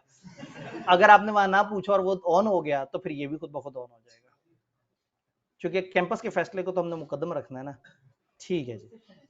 जी, एक्सेप्शन केस। चलें, पहला वीक है, मैं पहले वीक में को बहुत ज्यादा सुपर परेशान आपको नहीं करना चाहूंगा, खासतौर पे जब हमने आपको एक हफ्ते पहले भी बुला लिया। एक हफ्ते क्या, तकरीबन 2 हफ्ते पहले बुला लिया, इस डर के मारे। आपको वो कैलकुलेशन तो क्लियर है ना कि सेशन में मसला क्या है? पिछले 17 साल में मैंने आज तक सबसे ज्यादा डिस्टर्ब सेशन अगर कोई देखा है तो वो ये है जो स्टार्ट हो रहा है। अभी आप पढ़ने के बारे में सोचना शुरू करते हैं कि ईद आ जाती है, और ईद भी जिस टाइम पे आती है तो वो पीछे जुम्मतुल विदा से जब कनेक्ट होती है तो बिला वजह 9-10 दिन बन जाते हैं। फिर आप वापस आके अभी 1.5 हफ्ता गुजारा होता है पढ़ने के बारे में, सोचते हैं कि रिजल्ट आ जाता है। रिजल्ट कब है? मंडे को। जिस मंडे को रिजल्ट है उस वेनेसडे को यकम मई है, और जिस दिन रिजल्ट होता है उस अगले दिन आपका पढ़ने का दिल नहीं होता, और तीसरे दिन यकम मई लेबर डे है। तो टेक्निकली आपने रिजल्ट की चांद रात घर पहुंचे होने, और 3-4 दिन बाद आप दोबारा नमूदार हो रहे होंगे।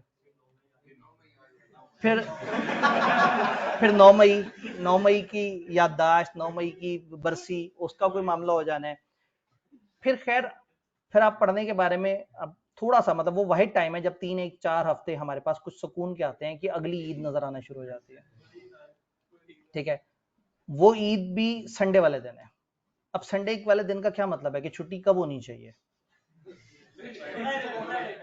अब जवाब साहब तो कोशिश करेंगे कि संडे ऑफ करके मंडे आपको बुला लें, लेकिन अगर हम आपके बसों और उन सारे मामलात को देखें कि वो पीछे मिलना बंद हो जाती हैं और घर जाना होता है, तो टेक्निकली 3 दिन पीछे की 3 दिन आगे के डिस्टर्ब हो गए। आप कहेंगे सर हज वाले दिन हम क्यों पढ़ेंगे? फिर आप कहेंगे ईद कुर्बानी के दूसरे दिन हम क्यों पढ़ेंगे? तो कोई बात नहीं, ऐसे बच्चों को जवाब साहब जबरदस्ती दूसरे तीसरे दिन तो ऑनलाइन घर बैठे बैठे बुला ही लेते हैं क्लासें करने के लिए। तो जो कैंपस का फैसला होगा हमारा भी वही फैसला होगा।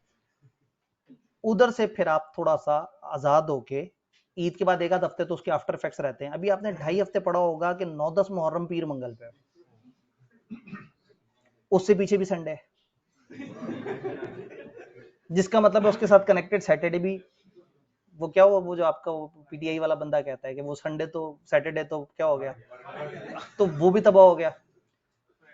तो इस दफा ऐसा नहीं है कि छुट्टियां ज्यादा हैं, इस दफा छुट्टियां ना डिस्करेज बहुत कर रही हैं। पढ़ने वाला बंदा भी पढ़ने के बारे में सोचता है कि अगली छुट्टियां आ जाती हैं। तो इसलिए अगर हम ये क्लासें उसी वक्त करते जिस तरह से हम पेपरों के 15-20 दिन बाद क्लासेस करते हैं, अगर हम ये करते यकम अप्रैल या 29-30 मार्च पे, तो 4 दिन बाद तो ईद की छुट्टियां शुरू हो जाती हैं। तो इसलिए हमने ये करवा घूट भरा है कि आपको इस वक्त बुला लें, गंदे गंदे मुंह बनाते रहें, आप लोग उलझते रहें, लेकिन आगे हम आपको पहले से बता दें कि आपको एटलीस्ट ये ईद पे 9 से 10 छुट्टियां तो साफ नजर आ रही हैं, अनलेस कि अचानक से आपके कोई भी अकाउंटिंग टाइप के टीचर जज्बाती होकर आपको जल्दी बुला लें।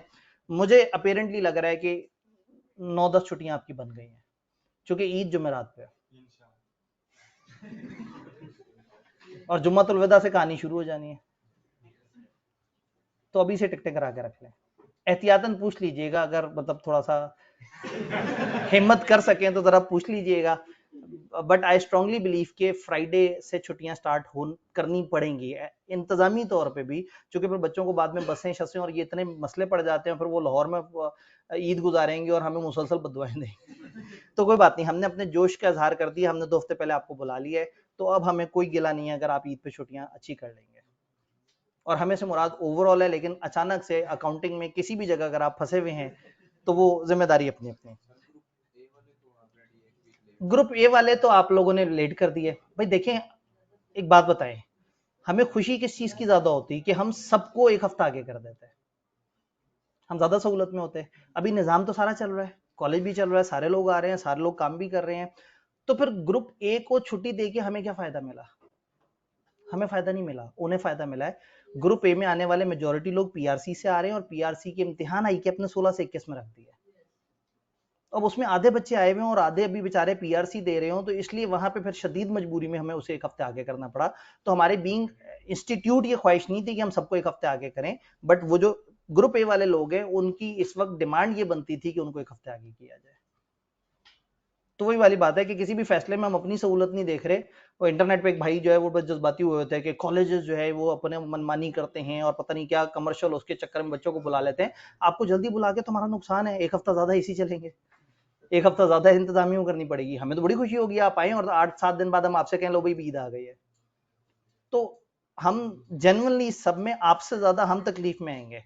हमें सेशंस के बीच में कम टाइम मिला है, ट्यूसडे की रात तक तो बच्चों की जो पेपर से रिलेटेड क्यूरीज है उनको हम रिप्लाई करते रहे हैं, और 5-6 दिन बाद जो है वो अगला सेशन शुरू। और आपको पता है हर सेशन के बीच में जो है ना, अगर आप पिछले सेशन में यहाँ आए थे तो एक सहन होता था,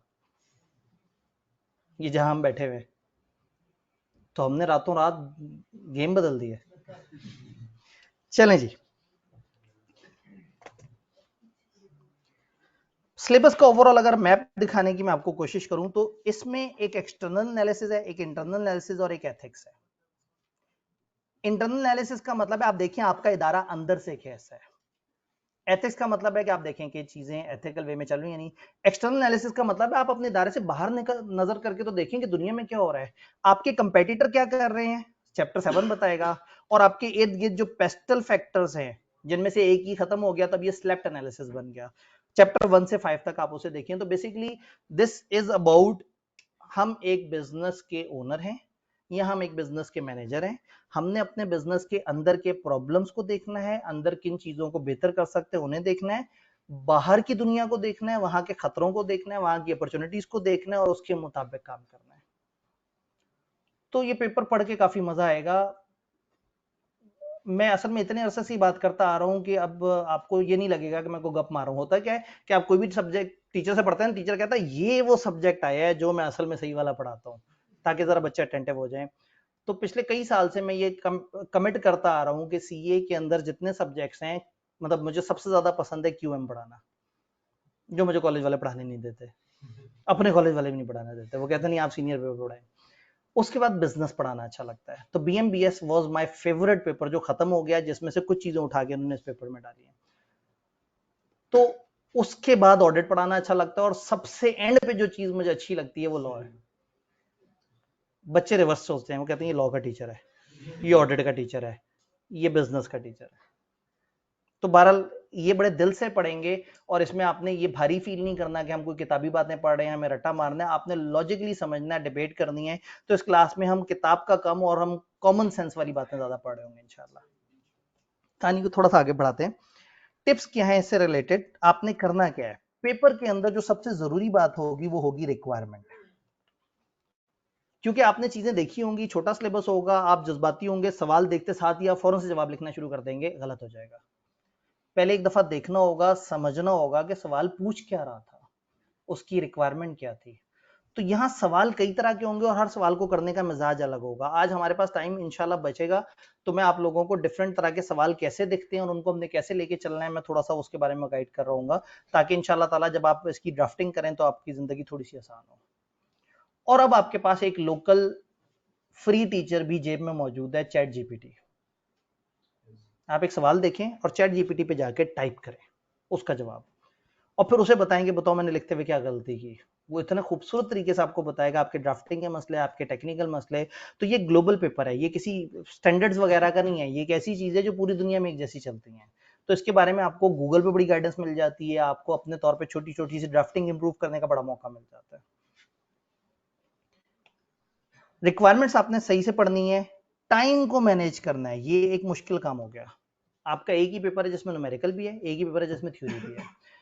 यू आर अलाउड कि आप एक सवाल वहां से करें, एक सवाल वहां से करें, कोई मसला नहीं। आप उसका एक पार्ट करें, इसका एक पार्ट करें, कोई मसला नहीं। आप सारा न्यूमेरिकल पहले कर लें, सारा थ्योरी बाद में कर लें, कोई मसला नहीं। सारी थ्योरी पहले कर लें, टोटल आपकी चॉइस है, आप जिस तरह की मर्जी मिक्सिंग करना चाहें आप कर सकते हैं। आईक्यूएप इस पूरे को एक पेपर कंसिडर करता है, इस पूरे में आपको उसने 50 नंबर देने हैं। डन। तो टाइम मैनेज करना यहाँ एक चैलेंज है, क्योंकि आपको या सिर्फ थ्योरी करनी आती है या सिर्फ न्यूमेरिकल करना आता है। इसमें क्या है, आप थ्योरी में बैठेंगे तो वो फैलते फैलते 1.5 घंटा लग जाएगा, फिर अब आप न्यूमेरिकल पे आएंगे तो हाथ पैर फूल जाएंगे। आप न्यूमेरिकल पे जाएंगे, 2 सवाल 2 घंटे ले लेंगे और उसके बाद आप सोचेंगे कि मैंने भी न्यूमेरिकल भी कंप्लीट करना है और थ्योरी गरीब को तो हाथ ही नहीं लगाया। तो फिर आपको कुछ अप्रोचेस बनानी पड़ेगी, कुछ चैप्टर्स को फेवरेट डिक्लेयर करना पड़ेगा, और पेपर में जाते ही जब मैनेजरियल के वो 1-2 चैप्टर आपकी पसंद के नजर आए उनको पहले कर लिया, जिनको आप तेजी से करने की आदत डाल चुके हैं। फिर न्यूमेरिकल में एक खास तरह का न्यूमेरिकल सवाल जो आप हमेशा सबसे बेहतर तेजी से कर लेते हैं, आप उसको पहले कर लेंगे, ताकि आप तकरीबन सवा घंटे 1.5 घंटे में 3 सवाल ऐसे कर चुके हों जिससे पेपर आपका 40 से 50 के नंबर हो चुका हो।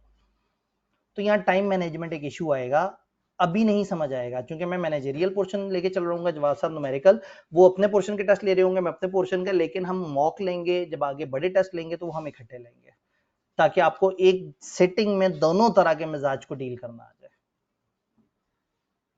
डन। एक ही क्वेश्चन पेपर के ऊपर होता है। आईके अपने 1-2 अटेम्प्ट तक आपको अलग अलग आंसर शीट देता था और कहता था इसको अलग अलग सॉल्व करें, लेकिन अब आंसर शीट भी एक है, क्वेश्चन पेपर भी एक है, उसमें लिखा होता है part A part B. Normally part A में एमसीक्यू डालते हैं और 3-4 सवाल डालते हैं जो नॉर्मली मैनेजरियल के होते हैं। एक चैप्टर है जो फाइनेंस के पोर्शन में है, रिस्क का, वो थियोरेटिकल है, असूलन वहां नहीं होना चाहिए था, यहां होना चाहिए था, लेकिन चूंकि वो टॉपिकल सीक्वेंस में वहां जाता है तो उन्होंने वहां डाला हुआ है। तो कभी कभी आईकैप वहां का सवाल यहां पूछ लेता है। जैसे इस दफा पेपर में मैनेजरियल का पोर्शन देखेंगे तो नॉर्मल से 1-2 नंबर कम नजर आएगा, चूंकि वो चैप्टर का सवाल उन्होंने इस पोर्शन में क्लासिफाई करके डाला हुआ था। तो वो ऐसा चैप्टर है जिसपे जब आते हैं तो हमेशा ये जंग चल पड़ती है कि ये थ्योरी वाले ने कराना है या न्यूमेरिकल वाले ने। मैंने एहतियातन अपनी वाली किताब में, यानी अपने पोर्शन में, उस चैप्टर को बोनस चैप्टर के तौर पे नोट्स डाले हुए। लास्ट टाइम ऐसा हुआ था कि फाइनेंस के अंदर चीजें जिस तरह से चल रही थी, तो जवाद साहब ने मुझे कहा था कि वो वाला चैप्टर अब जरा मुश्किल हो जाएगा, मेरा सिलेबस काफी आगे चल रहा है, तो वो चैप्टर पे मैंने कवर करा दिया था। तो इस दफा भी यानी ये फरमाइश मुझे फाइनेंस की तरफ से आएगी कि वो चैप्टर मैंने कराना ही नहीं कराना। मैंने अपने प्लान में गुंजाइश रखी हुई है, लेकिन अपेरेंटली मैंने ये 9 चैप्टर्स प्लान किए हुए हैं। वो जो 10वां चैप्टर है वो वहां से आ सकता है, वो है थ्योरी टाइप का, उससे अगले चैप्टर में उसका न्यूमेरिकल पोर्शन स्टार्ट होता है। अच्छा कह दिया उन्होंने, ठीक है, शुरू में ठीक हो गया, डन हो गया, क्योंकि हर दफा मैं इस चक्कर में होता हूँ कि शायद को गुंजाइश निकल आए। ठीक हो गया जी, मेरा स्कोप पहले दिन से ही बढ़ गया। खैर वो 2 सफे का चैप्टर है बेचारा, पहले उसमें एक फ्रेमवर्क होता था, वो फ्रेमवर्क आईके अपने उड़ा दिया है। एमएफए जब आया था तो जो उसका सिलेबस था उस वक्त से अब तक आईके 30% चीजें इसमें से झाड़ चुका है। उन्हें बार बार लगता है कि भारी पेपर सेट हो गया और वो उसे कम करते जा रहे हैं और रिजल्ट भी बहुत अच्छा देते जा रहे हैं। पिछली 2 अटेम्प्ट्स में से एक दफा 50% रिजल्ट था, एक दफा 47% रिजल्ट था। एमएफए इस वक्त टॉप कर रहा है अच्छे रिजल्ट में। तो ग्रुप बी में भारी सब्जेक्ट टेक्निकली FR2 और ऑडिट है, एमएफए भारी सब्जेक्ट नहीं है। मैं तो लगे हाथ हूं ऑनलाइन वालों को भी।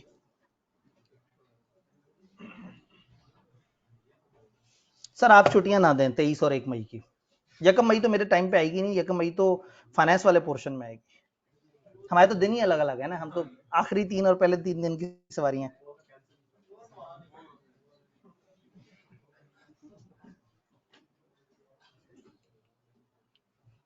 नहीं जी,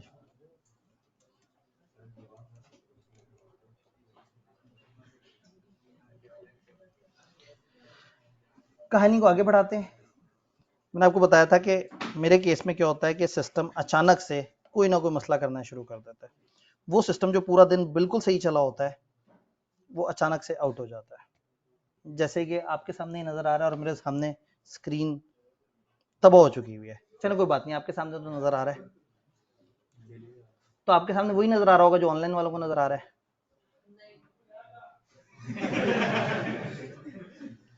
नहीं, उसकी याददाश्त वापस आई है।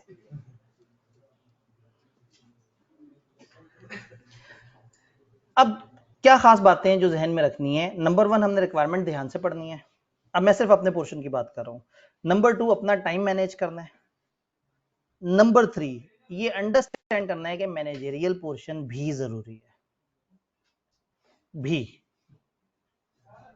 इसको भी टाइम देना है। भी समझते हैं? वो एक मौलवी साहब एक जगह गए तो उन्होंने कहा जी आ जाएं, आपके खाने का एहतमाम है। वो अंदर जा रहे थे तो अंदर जो है वो बड़ा जबरदस्त वो सजा हुआ था सारा दस्तरखान वगैरह। तो उन्होंने कहा जी मेरे साथ कुछ और लोग हैं, उनको भी खाना खिला दें। उन्होंने कहा ठीक है जी, उनको भी खाना खिला देते हैं। जब वो मौलवी साहब अपना खाना खा के बाहर आए तो देखा तो वो नौकरों के साथ बाकी लोग बैठ के बेचारे रूखी सूखी खा रहे थे। तो उस वक्त उन्हें समझ आया कि ये भी का क्या मतलब होता है। तो मैनेजरियल पोर्शन भी जरूरी है। आपने करना ये है कि फाइनेंस को जाके खिलाना है कमरे में पकवान, और इसको बाहर गरीबों के साथ बिठा देना है। 40 नंबर को इग्नोर नहीं कर सकते। हाँ, ये जरूर कर सकते हैं कि हमने 60 वाले पे तैयारी ज्यादा अच्छी कर ली, अपने टाइम में ज्यादा पोर्शन उधर दे दिया, लेकिन आप इसको इग्नोर नहीं कर सकते। तो ये अंडरस्टैंड करना जरूरी है कि मैनेजरियल पोर्शन जरूरी है पास करने के लिए। 60 नंबर से पास नहीं होंगे, ये जरूरी है। शॉर्टकट्स और स्ट्रक्चर्ड अप्रोच यूज करें, रादर देन कि हम रट्टा मारने बैठ जाएं कमती लॉ की तरह। हम स्ट्रक्चर्ड अप्रोच यूज करें, हम देखें कि इसमें क्या क्या हो सकता है, किस तरह से हो सकता है, कौन सी चीजों को हम ज्यादा अच्छे तरीके से करें। मैं हमेशा पेपर में अपने सब्जेक्ट में लिखता हूँ शॉर्टकट नहीं लगाना, यहाँ मैं आपसे कह रहा हूँ शॉर्टकट लगाना है। इसलिए कि अगर ऐसा नहीं करूंगा तो आप तो फाइनेंस से बाहर निकल ही नहीं पाएंगे, इधर आएंगे ही नहीं। अगर मैं कहूंगा ये बहुत ज्यादा जरूरी है और इधर डूब जाओ और वो सारा कुछ, तो आपने इधर टिप्स समझ लेनी है, टेक्निक समझ लेनी है, शॉर्टकट्स बना लेने हैं और इन टॉपिक्स को अच्छी तरह से अपनी ग्रिप में कर लेना है। सिलेक्टिव स्टडी नहीं करनी, ये नहीं कि ये चैप्टर पढ़ा ही नहीं, ये चैप्टर पढ़ लिया, पढ़ना सब है। हाँ, ये डिफाइन कर लेना है कि कौन सा ज्यादा घोल के पीने वाला है और कौन सा ऐसा है जिसकी अंडरस्टैंडिंग से किसी हद तक रीजनेबल हो जाएगा काम। डन। अब आते हैं, हमें मार्जिन मिल गया, दामन वक्त में गुंजाइश है। सवाल कितनी तरह के आते हैं इसमें ना, कई तरह के सवाल आते हैं और यहाँ पे ड्राफ्टिंग थोड़ी सी आपको अब ज्यादा चाहिए। ये कमती लो या बीलो की तरह नहीं है कि टाइप 1 2 3 टाइप का सवाल आ गया। यहाँ आपसे ओपिनियन भी मांगी जा सकती है, यहाँ से आपको एक मॉडल पे तबसरा करने का भी कहा जा सकता है। तो अगर इसमें 4-5 कैटेगरीज में बनाने की कोशिश करूं तो सबसे पहले सवाल होता है, उसको हम कहते हैं स्ट्रेट फॉरवर्ड सवाल। प्लेन क्वेश्चन होता है, सिंपल सी रिक्वायरमेंट होती है। ये सवाल आपको पेपर पे देखते साथ ही नजर आता है, बड़ा छोटा सा होता है, इसमें कोई किरदार नहीं होते, किसी कंपनी का नाम नहीं होता, किसी इदारे का नाम नहीं होता। तो ऑल्दो स्क्रीन बारीक होगी, देखना थोड़ा सा डिफिकल्ट होगा, लेकिन तकरीबन इस तरह का दिखता है कि एक दो लाइनें, 2-3 लाइनों में टू द पॉइंट बात लिखी होती है, जिसको देखते ही आप कहते हैं अरे रट्टे वाला सवाल मिल गया। तो कुछ ऐसे सवाल होंगे जो सीधे सीधे सवाल होंगे, उसमें आपने ज्यादा दिमाग इस्तेमाल नहीं करना। आपने सिंपली नोट्स में जो चीजें याद की हुई हैं, समझी हुई हैं, उनको कॉपी पेस्ट कर लेना है। कोई प्रेजेंटेशन नहीं चाहिए, कोई स्टार्टिंग साबका लाका नहीं चाहिए कि आप शुरू में ऐसे करें फिर दरमियान में ऐसे करें। उन्होंने कहा वर्चुअल ऑर्गेनाइजेशन क्या होती है, आप कहेंगे ये होती है। वो कहेंगे वो 6 चीजें बता दो, आप वो 6 चीजें बता देंगे। तो सिंपली जो स्ट्रेट फॉरवर्ड सवाल है उसका स्ट्रेट फॉरवर्ड जवाब है। सेकंड आता है seems logical. Seems logical type के सवालों की कंपनी लॉ में आपने बहुत प्रैक्टिस की हुई है। कंपनी लॉ में हर सवाल देखने में लगता है कि पता नहीं कलाबाजियां लगवाएगा, लेकिन आधे सवालों को दरमियान तक पढ़ने के बाद आपको एहसास होता है कि ये तो रटा पूछा हुआ था इन्होंने। तो सीम्स लॉजिकल, इसमें क्या होगा, एक दरमियाना सा मीडियम साइज का पैरा होगा, लेकिन रिक्वायरमेंट बड़ी सीधी सी होगी। रिक्वायरमेंट पढ़ते साथ ही आपको समझ आ जाएगी कि ये तो बड़ी मजेदार गेम है। तो तकरीबन इस तरह से करके, फॉर एग्जांपल उन्होंने एक किरदार बताया, एक कंपनी बताई, उस कंपनी के बारे में कुछ बताया और नीचे उन्होंने एक सीधा सा सवाल बता दिया होता है कि बताएं इसमें क्या किया जाएगा। ये वैसे ही करना है जैसे आप कंपनी लॉ में करते थे कि आप आंसर को स्टार्ट करेंगे एक सेंटेंस जो कि आप सवाल से उठाएंगे। सवाल ने कहा होगा बताओ ये वाली कंपनी क्या करे, तो आप कहेंगे ये वाली कंपनी ये करे जो नीचे दिया हुआ है, और नीचे लिख दें माय बेस्ट फ्रेंड जो आपने याद किया हुआ है। वो जो आपको याद है वो वाला टॉपिक आपने वो नीचे एज इट इज लिख देना है। फिर इसमें आते हैं मॉडल्स के सवाल। मॉडल मॉडल कहते हैं, बिजनेसेस क्या करते हैं, बिजनेसेस अपनी जिंदगी में बहुत सारी टकरें मारने के बाद बहुत कुछ समझते हैं। तो एक बिजनेस का ओनर किसी वक्त 70 साल का हुआ होता है, तो वो बैठा हुआ होता है, उसके सामने कुछ लोग बैठे होते हैं जो कहते हैं किबला कोई गुर की बातें बताएं। तो वो कहता है काका ए काम नहीं करना था, ए काम लाजमी करना है। जैसे गांव में कुछ बुजुर्ग हुक्का पीते नजर आ रहे होते हैं और बच्चे बड़े उनके पास जाके बैठते हैं, तो वो बड़ी जबरदस्त जबरदस्त गुर की बात बताते हैं। तो कंपनियों में कुछ लोगों ने टाइम गुजारा होता है, फिर उसके बाद वो अपनी आप बीती लिखते हैं, वो अपनी कंपनी की स्टोरी लिखते हैं। तो कंपनियों की बहुत सारी डॉक्यूमेंटेशन होती है, बहुत सारी ऐसी ऑर्गेनाइजेशंस होती हैं जो कंपनियों को सर्विसेज प्रोवाइड कर रही होती हैं। तो इन लोगों ने बहुत सारा डाटा कलेक्ट किया होता है, कुछ मॉडल्स बना दिए होते हैं। ये ऐसे ही है कि मैं एक मॉडल बनाऊं कि जी सक्सेसफुल होने के लिए ये 4 स्टेप है। आप क्लासें लाजमी लें, आप नोट्स जरूर लिखें, आप टेस्ट दें और आप इस तरह से करें। तो आप कह सकते हैं कि ये आतिफ आब्दी साहब का मॉडल है, डबल ए मॉडल। हमारी किताब में एक ट्रिपल ए मॉडल भी है। तो ये डबल ए मॉडल है। मैंने अब आपको मॉडल बता दिया। अब हो सकता है पेपर में सवाल आए, बताओ आब्दी साहब के वो मॉडल में क्या लिखा हुआ है, रटे वाला सवाल। हो सकता है वो एक सिचुएशन दें, कहीं एक बच्चा बड़ा कमजोर सा है और वो पढ़ने में ज्यादा तेज नहीं है लेकिन लिखता बहुत अच्छा है और उसको अच्छा लिखना भी आता है, रट्टा शट्टा भी अच्छा लगा लेता है, लेकिन क्लास से अक्सर बंक कर लेता है। बताओ आब्दी साहब के मॉडल के मुताबिक बच्चे ने क्या गलत किया। अब आपको आब्दी साहब के मॉडल के 4 स्टेप्स पता है। आप कहेंगे कि जी इसने स्टेप नंबर 1 मिस किया है, स्टेप नंबर 1 ये था, अगर ये इसको फॉलो कर लेता तो कमाल हो जाता। मैंने आपको पढ़ाई से एक एग्जांपल दी है। ये मॉडल्स क्या होते हैं, कंपनियों के बने हुए मॉडल्स होते हैं। जैसे ही मैंने पेस्टल बोला है कि आपने क्या करना है, आपने पॉलिटिकल को देखना है, इकोनॉमिक को देखना है, सोशल को। तो हो सकता है पेपर में एक सवाल है कि कंपनी ने ये 3-4 चीजें देखी हैं, बताओ क्या गलती की। तो आप कहें उसने इकोनॉमिक्स को नहीं देखा, कितनी बड़ी गलती कर ली। पाकिस्तान में इकोनॉमिक क्राइसिस आया हुआ था और इसने खामखा महंगी प्राइसेस रख दी है, तो लुट गई कंपनी। तो जो इस तरह का सवाल होता है जिसमें वो आपको मॉडल देते हैं और मॉडल में से आपसे पूछते हैं कि बताओ इसके एलिमेंट्स कहां नजर आ रहे हैं। यानी कुछ पार्ट या पार्ट पैराज दिए हुए होते हैं और आपसे कहते हैं जरा आइडेंटिफाई करो और बताओ कि यहाँ पे क्या किस तरह से हो रहा है। फॉर एग्जाम्पल उन्होंने एक सवाल दिया, सवाल में एक पार्ट ये एक पार्ट ये है, और वो कहते हैं कि पोर्टर 5 फोर्सेस का आपने एक मॉडल पढ़ा है, जरा नीचे के 2 पैरा में बताओ कि उनमें से कौन से एलिमेंट का जिक्र हो रहा है। तो उसने 5 चीजें बताई हैं। उसने बताया है कि कंपटीशन बड़ा इंपॉर्टेंट होता है देखना, उसने बताया है कि सप्लायर के पास पावर ना आ जाए ये जरा ध्यान रखना, इसने बताया कि कस्टमर के पास पावर आ जाए तो ध्यान रखना, इसने बताया कि ज्यादा प्रोडक्ट्स होंगे, सब्स्टिट्यूट होंगे तो क्या करना है। तो पोर्टर की 5 फोर्सेस एक मॉडल है जिसने 5 चीजों पे ध्यान करने का कहा है। तो पेपर में सवाल कैसे कैसे आ सकता है, या तो वो कह देंगे कि हमें बताओ पोर्टर ने क्या कहा, तो आप 5 हेडिंग्स देंगे और उसके नीचे उसे लिख देंगे। सवाल यूं आ सकता है कि ये जो सामने ये वाली कंपनी की एग्जांपल है, बताओ उन 5 में से कौन सी वाली चीज यहां नजर आ रही है। तो आप जब देखेंगे तो सवाल में क्या होगा, उस सवाल में 4-5 दुकानदार बड़ा ज्यादा लड़ते होंगे, उनका कंपटीशन होता होगा, प्राइस वॉर होती होगी। तो आप कहेंगे पोर्टर वाले अप्रोच में राइवलरी वाला पॉइंट यहाँ पे एप्लीकेबल है। हमारे सिलेबस में 10 मॉडल्स हैं, टोटल 10 मॉडल्स। ये वो 10 मॉडल्स हैं which are the only thing जहां मैं आपसे कहूंगा कि इनको आपने याद करना है। और याद क्या करना है, मॉडल का नाम और उसके अंदर की वो 5-6 हेडिंग्स। नीचे की इंग्लिश आप खुद लिख सकते हैं, लेकिन आपको समझ आना चाहिए कि उस मॉडल में उस चीज से मुराद क्या है।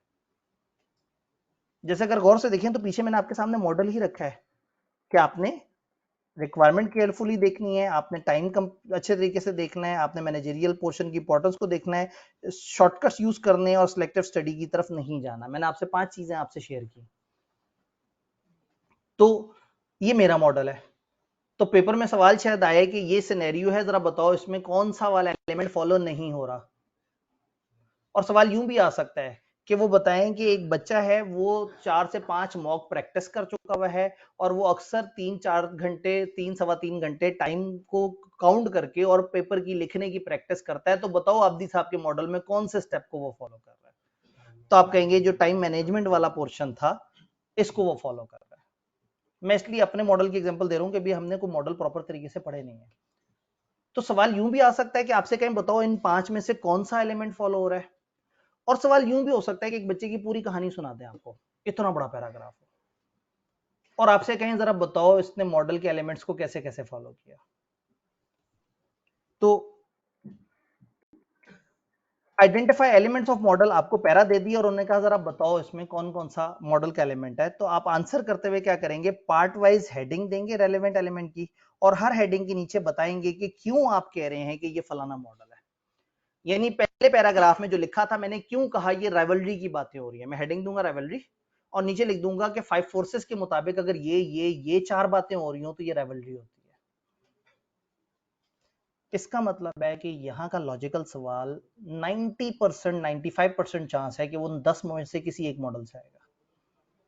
जो ये देखना चाहेगा कि क्या वो मॉडल आपको प्रैक्टिकली समझ आया। अगर वो दुनिया में किसी भी कंपनी के एग्जांपल देके कहें बताओ उस कंपनी ने इस मॉडल में क्या गलती की, तो क्या आप बता सकेंगे?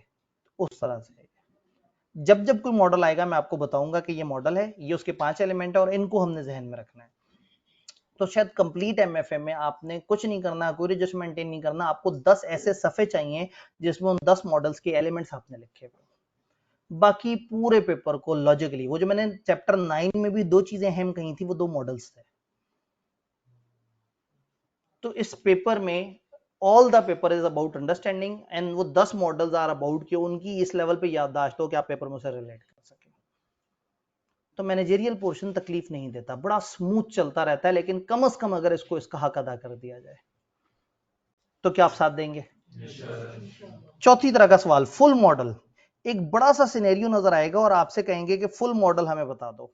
इस तरह से करके ना एक बड़ा सा पैराग्राफ होगा या 2-3 पैराग्राफ बने हुए होंगे और कहेंगे जरा स्वॉट एनालिसिस कर दो, फलाना मॉडल लगा दो, फलाना मॉडल लगा दो। तो आप क्या करेंगे, आप तमाम एलिमेंट्स की हेडिंग लिखेंगे और हर हेडिंग के नीचे फीचर्स लिख देंगे। इसी एग्जांपल में बात करते हैं। ये मॉडल था, मैंने आपको मॉडल बताया, पेपर में सवाल आया, उन्होंने एक बच्चे का इतना लंबा सिनेरियो बताया हुआ कि ऐसे ऐसे ऐसे ऐसे ऐसे कर रहा है। आपने 5 हेडिंग डाली। पहली हेडिंग रिक्वायरमेंट केयरफुली, दूसरी हेडिंग टाइम मैनेजमेंट, तीसरी हेडिंग फोकस, इसकी इंपॉर्टेंस को समझना है, चौथी हेडिंग स्ट्रक्चर्ड शॉर्टकट अप्रोच, पांचवी हेडिंग नो सिलेक्टिव स्टडी। आपने 5 हेडिंग दे दी, यानी कि अगर मैं इसको थोड़ा सा एक ब्लैंक स्क्रीन पे आपको दिखाने की कोशिश करूं, तो आपने पहली हेडिंग, दूसरी हेडिंग, तीसरी हेडिंग, अगला पेज आ गया, आपने चौथी हेडिंग दी, पांचवी हेडिंग दी, सारी हेडिंग दे दी। मॉडल तो आपको याद है, आपने हेडिंग दे दी और सबके नीचे 6-6, 7-7 लाइनें छोड़ दी। अब सिनेरियो पढ़ते गए और जहां जौन सी बात इनमें से जिस स्टेप से रिलेट कर रही है वो उठा के वहां उसके नीचे लिख दी। वहां लिखा हुआ है कि ये बच्चा जो है वो पास पेपर्स को बार बार देखता है और उसकी रिक्वायरमेंट्स को बार बार हाईलाइट करता है। तो आपने यहाँ लिख देना है कि ये देखिए पास पेपर को बार बार पढ़ता है और हाईलाइट करता है। हेडिंग तो आपने दी हुई है, रिक्वायरमेंट की अंडरस्टैंडिंग जरूरी है। फिर आप पढ़ते पढ़ते पहुंचे तो उन्होंने लिखा था कि ये बच्चा 2-3 दफा मॉक दे चुका है और कोशिश करता है कि 3.25 घंटे में टाइम पूरा करे। तो आपने जनाब वो सेकंड वाले के अंदर वाली बात लिख दी। तो मैं बच्चों से कहता हूं कि दुआ करें कि इस तरह का सवाल है। आईकेएप को लगता है उसने बहुत फनकारी कर दी है और बच्चा उसमें सबसे अच्छा नंबर ले लेता है। पता अगर एक मॉडल के 5 एलिमेंट पड़े हुए हैं और 2-3 छोटे छोटे पैराग्राफ हैं और उसमें से ढूंढना है कि कौन सा वाला है, तो ये जरा ज्यादा मुश्किल बात है। और अगर वो कहें पूरा ही मॉडल, तो आपको पूरे मॉडल पता है, आपने 5 हेडिंग दी है, बस सवाल को पढ़ते जाना है और रेलेवेंट लाइन रेलेवेंट जगह पे लिखते जाना है और आपकी जिंदगी आसान। जैसे पेस्टल एक मॉडल है कि आपने पॉलिटिक्स को देखना है, इकोनॉमिक्स को देखना है, सोशल फैक्टर्स को देखना है, टेक्नोलॉजिकल फैक्टर को देखना है, इकोलॉजिकल जो हमारे सिलेबस में नहीं है उसको, और लीगल फैक्टर को देखना है। तो हो सकता है वो आपको बताएं कि कंपनी युगांडा में रहती है और उस मुल्क के अंदर पॉलिटिकली बड़े झगड़े चल रहे हैं, तो आपने फौरन से पॉलिटिकल की हेडिंग के नीचे लिख देना है पॉलिटिकल डिस्टर्बेंस। फिर वो आपसे बताएंगे कि जी आहिस्ता आहिस्ता उनका एक्सचेंज रेट दूसरे मुल्कों से चेंज हो गया, जिसकी वजह से वहां बहुत दुश्वारी है। आपने इकोनॉमिक्स की हेडिंग के अंदर आके लिखा एक्सचेंज रेट प्रॉब्लम्स। हाँ, अब अगेन वही वाली बात है कि आपने जब उसको देखते गए आपको ये पता है, अब आपने सोचना उन 5-6 डायमेंशन में कि जहां पॉलिटिक्स का जिक्र हो मैंने पॉलिटिक्स के नीचे डाल देना है। तो ये ज्यादा मजे का सवाल होता है और ये अभी इस दफा पेपर में 8 नंबर का इसी तरह का सवाल था एक, जिसमें आपने इसी तरह से चीजों को आइडेंटिफाई करके लिखना था। तो टेक्निकली ये चौथी कैटेगरी का सवाल है। पहली कैटेगरी सीधा सीधा सवाल, दूसरा थोड़ा सा सिचुएशन ही बनाएंगे और आपसे पूछेंगे स्ट्रेट फॉरवर्ड बात। तीसरा और चौथा है मॉडल, या तो आपको कहेंगे कि ये सिचुएशन में बताओ मॉडल का कौन सा एलिमेंट लग रहा है, या एक पूरी सिचुएशन देके कहेंगे पूरा मॉडल इसके ऊपर बता दो कैसे अप्लाई कर रहा है। अभी तक ये बातें ना थोड़ी सी हवाई हैं, उतनी नहीं समझ आएंगी। जब मैं पहला पहला मॉडल आपके सामने रखूंगा फिर मैं उससे रिलेटेड सवाल की डिस्कशन करूंगा, तो फिर वो आपको समझ अच्छे तरीके से आएगी। और फिर जब मैं उसी का टेस्ट में सवाल दूंगा तो आपको लग समझ जाएगी, तो आपको समझ आएगी, फिर आप उसी की प्रैक्टिस करेंगे तो उससे एक हाथ सेट हो जाएगा कि हमने मॉडल के सवाल को किस तरह से लेके चलना है। डन। पांचवा जनरल सवाल, ये एक ऐसा सवाल है जिसका कोई पैटर्न नहीं है, कहीं से भी कभी भी कोई भी सवाल आ सकता है। कुछ नहीं करना, आपने खुद से लिखना है, यानी कि अचानक से बैठे बैठे कहते हैं कि आपको क्या लगता है पाकिस्तान में रहते हुए कंपनी का बिजनेस करना आसान है या मुश्किल है? अब इसका सिलेबस से कोई ताल्लुक नहीं है, ये आपकी कॉमन सेंस से ताल्लुक है। ये वो आपसे कहें बताओ छोटे बिजनेस को बड़े बिजनेस की निस्बत ज्यादा तकलीफें क्यों होती हैं? तो इस तरह का सवाल जिसका किताब से ताल्लुक नहीं है और आपसे जनरल अंडरस्टैंडिंग पूछ रहे हैं, आपने इसको सिंपल लैंग्वेज में छोटी छोटी बुलेट्स में लिखना है। छोटी छोटी बुलेट्स, छोटी बुलेट्स का मतलब है छोटे छोटे पॉइंट्स बताएं ताकि आपकी इंग्लिश पकड़ी ना जाए। प्रॉब्लम ये है कि हम अगर पैराग्राफ बना देते हैं तो हमारे एज एम और आर आपस में टकरा जाते हैं, तो उनको नहीं पता लगना चाहिए कि इंग्लिश थोड़ी सी माठी है, तो आपने छोटी छोटी बुलेट्स यूज करनी है। ये मैं आपको एक ओवरऑल अप्रोच बता रहा हूँ। पहले दिन ये सुनना जरा थोड़ा सा बोरिंग भी है कि क्या हमने क्या फजूल बातें शुरू कर दी, लेकिन इस पेपर में प्रेजेंटेशन पिछले पेपर्स की निस्बत थोड़ी ज्यादा काउंट करेगी, क्योंकि ये जरा ज्यादा इंग्लिश बेस्ड है। इसमें पीछे लॉ नहीं है जो सपोर्ट कर देगा कि ये 6 बातें लिख दो, ये 5 बातें लिख दो। यहाँ आपने बहुत हद तक सेल्फ राइटिंग करनी है। तो यहाँ मैं आपको ओवरऑल बता रहा हूँ, जब आपका चैप्टर खत्म होगा तो आपके साथ पास पेपर की वीडियो शेयर होगी। जितने भी अभी तक पास पेपर उन सबको मैंने इसी तरह से तोड़ तोड़ के ड्राफ्टिंग का आपको बताया होगा कि आपने पहले ये लिखना है, फिर ये लिखना है, फिर ये लिखना है, फिर आपकी टेस्टिंग भी हो रही होगी और टेस्ट के बाद में उन टेस्टों को क्लास में डिस्कस करते हुए भी आपको बता रहूंगा कि हमने इसको किस किस तरह से करना था। ये वाला सवाल जरा ज्यादा बड़े नंबर का होता है, 7, 8, 10। अच्छा नहीं, ये जनरल वाला, मैं चौथी की बात करें, जनरल किसी भी नंबर का आ सकता है, 4 से 5 नंबर। मतलब इतने ज्यादा नंबर वो जाया नहीं कर सकते कि ऐसी चीज पे जो किताब में है ही नहीं, क्योंकि पहले बड़ा प्रेशर है उनके ऊपर। उन्होंने सवाल पूछने हैं 3-4, चैप्टर है 9, तो पहले ही चैप्टर ज्यादा है और सवाल कम है, और ऊपर से जब बनाने बैठते हैं सवाल तो उन्हें नजर आ जाता है कि काम की बात तो है ही 3 चैप्टर्स में, तो बड़ी मुश्किल से तो वो 3 में से 1 कम करके ऊपर पहुंचते हैं पहले 5 चैप्टर्स में। हाँ, ऐसा हो सकता है कि इसमें से ना आए। मतलब मैं ये नहीं कह रहा कि 5 ये सवाल आएंगे, मैं आपको कह रहा हूँ कि 5 तरह के सवाल आपको, ये 5वें का मतलब है अननोन सा सवाल। मतलब वी नेवर नो कि ये किस तरह का, आप देखें इसकी शक्ल भी नहीं बनी हुई यहाँ पे, ये पता नहीं किस तरह का सवाल है जी।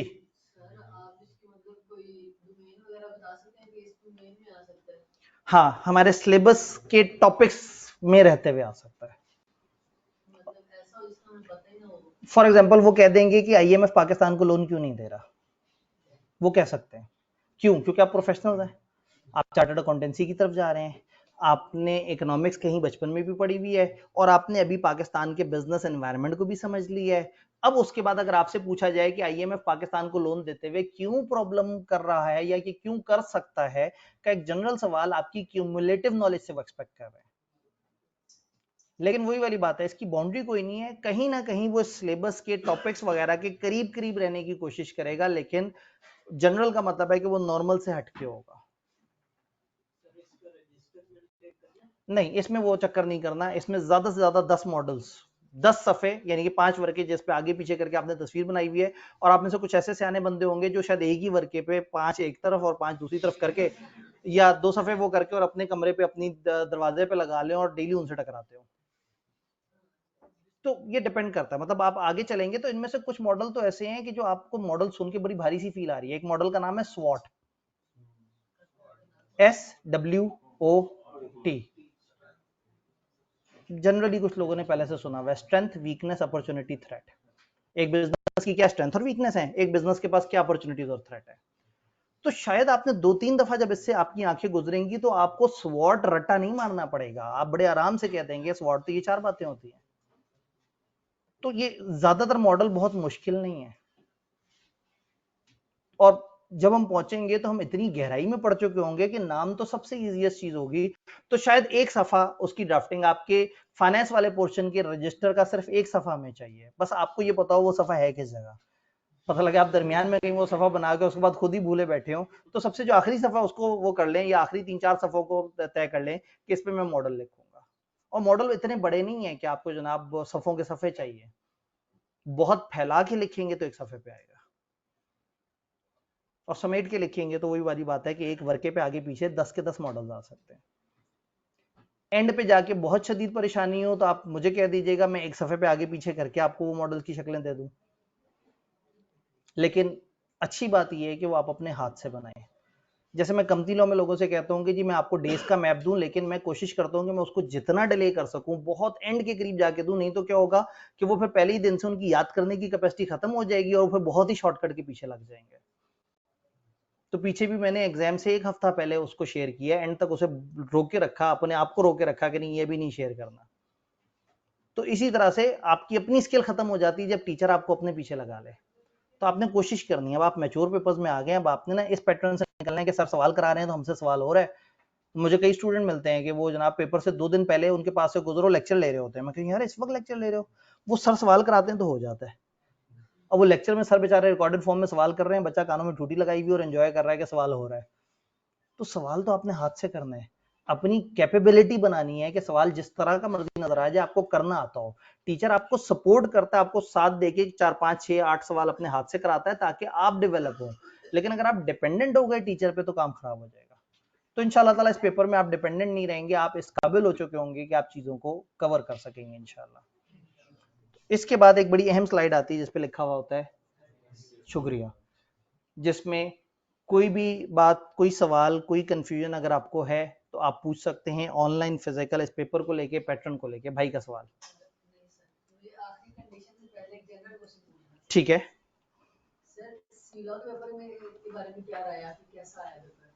ठीक है जी। इन्होंने एक आउट ऑफ कॉन्टेक्स्ट सवाल पूछा कि सीलॉ का पेपर आपकी नजर में कैसा है, मुनासिब।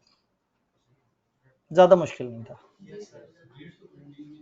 ठीक है, ज्यादा मुश्किल नहीं था। जिसने डिसेंट तैयारी की है ना, असल में पता है क्या सीलॉ का मसला ये है कि लोग उसके साथ बुरा करते हैं, लोग उसको अच्छा तैयार करके नहीं जाते। वो टाइम देते रहते हैं FR2 को, वो टाइम देते रहते हैं कॉस्ट को, वो टाइम देते रहते हैं और सब्जेक्ट को। तो सीलॉ को मुनासिब तैयारी करके जाने वाले बंदे को पेपर में ज्यादा तकलीफ नहीं हुई होगी। जाहिर है एक पेपर जिसमें इतने सारे पार्ट्स होते हैं, यू कैन अज्यूम कि 1-2 पार्ट आपको नहीं समझ आएंगे, या 1-2 पार्ट ऐसे होंगे जो अचानक से उस प्रेशर में सर के ऊपर से गुजर जाएंगे। फेयर एनफ, मतलब ये पेपर में परफेक्शन तो अज्यूम करके जाते ही नहीं। कॉस्ट में कभी आप ये सोच के गए कि आपको सारे सवाल 100% आते होंगे? तो ऐसा नहीं होता। हमने एक अच्छी अटेम्प्ट करनी होती है, हमने परफेक्ट अटेम्प्ट नहीं करनी होती। और आईकेप भी मानता है, उसने सवाल रखे ऐसे टेढ़े होते हैं, आप कॉस्ट में पास पेपर का जो सवाल करें आखिरी 15-20% फंस जाएगा। वो उन्होंने इतनी ट्रिक जरूर रखी होती है ताकि वो भी एक आईकेप कहलाए ना, कि आईकेप एक ऐसा इदारा है जो बच्चों की डिफिकल्ट टेस्टिंग करता है, जरा थोड़ा सा डिफिकल्ट असेसमेंट करता है। जी सवाल हमारे पास सर, ये सवाल में थैंक यू के अलावा क्या लिखा हुआ है? ये अलग अलग जबानों में थैंक यू लिखा हुआ है, शायद मेरे ख्याल में 50 जबानों में थैंक यू लिखा हुआ है शायद। ठीक है, तो आपने कभी किसी को जो है ना एमी मतलब तंग करना हो तो उसे पास जाके कहते डंकी, ओके क्या मतलब, क्या मैं थैंक यू बोल रहा हूँ? वो सर की स्लाइड में एक जगह डंकी लिखा हुआ था, उसका मतलब थैंक यू होता है। तो ये थैंक यू के अलग अलग तरह के वो हैं।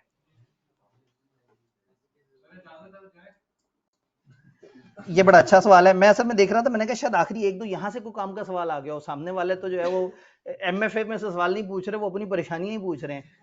तो सामने एक दफा देख लेते हैं, 1-2 मिनट आखिर रह जाएंगे। सर सीलॉ का बता रहे हैं, ऑडिट का भी बता दें, वेरी गुड। सामने स्क्रीन पे एक मेल लिखी नजर आ रही है, इस मेल पे आपने मेल करनी है और कहना है सर मुझे ऑडिट के पेपर के बारे में बताएं, और मैं मेल के जवाब में कहूंगा भाई रिजल्ट आने दो, परेशान मत हो। कर कुछ सकते हैं हम इस वक्त? ये सारी बातें करके क्या कर सकते हैं? तसल्ली भी नहीं मिलेगी। असल में पता है क्या, मैं आपको कहूंगा ये सवाल ऐसे करते तो आपको लगेगा पता नहीं मैंने ऐसे किया या नहीं किया। घर जाते जाते आपका माइंड बन जाएगा हाँ मैंने तो ऐसे ही किया था, और फिर आप एक्सपेक्ट करना शुरू कर देंगे कि मेरा तो जबरदस्त तूफानी हो गया होगा। तो मैं MCQ में इतना ब्रेक लगाता हूँ कि हर बंदा कह रहा होता है जी MCQ दें, MCQ के रिजल्ट दें। हमारे लिए कितना कोई मसला है, 250 दफा कंपनी लॉ पढ़ा के बैठा हुआ हूँ, तो मतलब वो 5 मिनट की एक्टिविटी MCQ के जवाब देना, और अल्हम्दुलिल्लाह वो एक्यूरेट भी होंगे। लेकिन उससे क्या होगा, जिसके गलत हुए वो तो टूट जाएगा, रिजल्ट आने से पहले ही टूट जाएगा। और जिसके सही हुए हैं ये कंफर्म भी नहीं कि उसने वहां यही लिखा था या उसे लग रहा है कि उसने यही लिखा था। तो पेपर दे दिया, आप सिर्फ दुआ करें, अच्छी अच्छी दुआ करें, इंशाल्लाह ताला आपका रिजल्ट बड़ा बेहतरीन आएगा। आप ज्यादा अच्छे तरीके से चलेंगे, आप आगे वाले पेपर्स को लेके चलें। MFA में फाइनेंस पढ़ते हुए आप जरूर परेशान रहे, थ्योरी पढ़ते हुए आपने ये नहीं सोचना कि मैं ये पढ़ रहा हूँ पता नहीं रिजल्ट के बाद इसका क्या होगा। आप ये इसलिए पढ़ रहे हैं कि आप बिजनेस के बारे में जानेंगे, तो कल से ऑनवर्ड हम बिजनेसेस को इंशाल्लाह समझ रहे होंगे कि बिजनेस क्या है, वो कैसे चलता है, छोटा बिजनेस क्या है, बड़ा बिजनेस क्या है, बिजनेस सोचता कैसे है। और इस क्लास में मैं आप लोगों से मशवरे ले रहा हूँ कि बताएं ये बिजनेस है उसे क्या करना चाहिए। फिर हम कॉलेज की एग्जांपल्स भी देंगे बीच में कि देखें यहाँ पे आके जो है वो हमने बच्चों के बेस्ट इंटरेस्ट में अपने जो है ना प्रॉफिट छोड़े, हमने अपने सब कुछ सेक्रीफाइस कर दिया और जो है ना बिल्कुल ही। तो खैर अपना बहुत बहुत ख्याल रखिएगा, दवाइयां वक्त पे लेते रहिएगा। कल इंशाल्लाह ताला मिलते हैं, तो कल हम चैप्टर 7 से स्टार्ट करेंगे और मैं आपको हैंडआउट्स दे दूंगा चैप्टर 7 के, और चैप्टर 7 से हम पढ़ना स्टार्ट कर रहे होंगे इंशाल्लाह।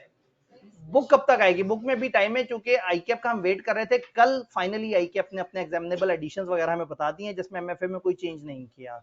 अब हम पक्के हो गए, अब हम अपनी किताबें प्रिंटिंग के लिए भेजेंगे, क्योंकि हमें वेट करना होता है कि आईकेएफ ऐसा ना हो कि हम प्रिंट करवा दें, आईकेएफ अचानक से कह दे ये चैप्टर माइनस हो गया, ये प्लस हो गया है।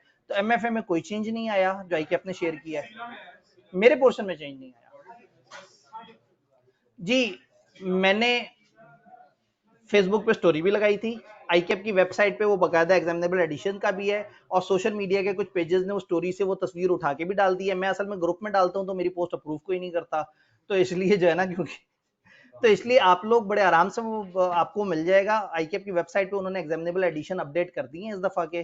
स्टूडेंट्स के एरिया में स्कोप ऑफ कैफ में स्कोप ऑफ स्टडीज में आप जाते हैं तो वहां पे 4 फाइल्स होती हैं, उनमें से एक फाइल है एग्जामिनेबल एडिशन इस दफा के, तो उससे आपको पता लग जाएगा।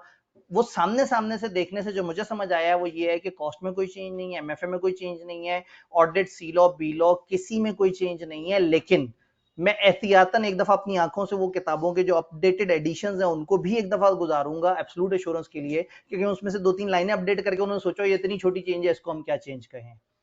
तो टेक्निकली कोई मेजर चेंज मुझे किसी सब्जेक्ट में अपेरेंटली नजर नहीं आई, nothing has come to my attention that cause me to believe.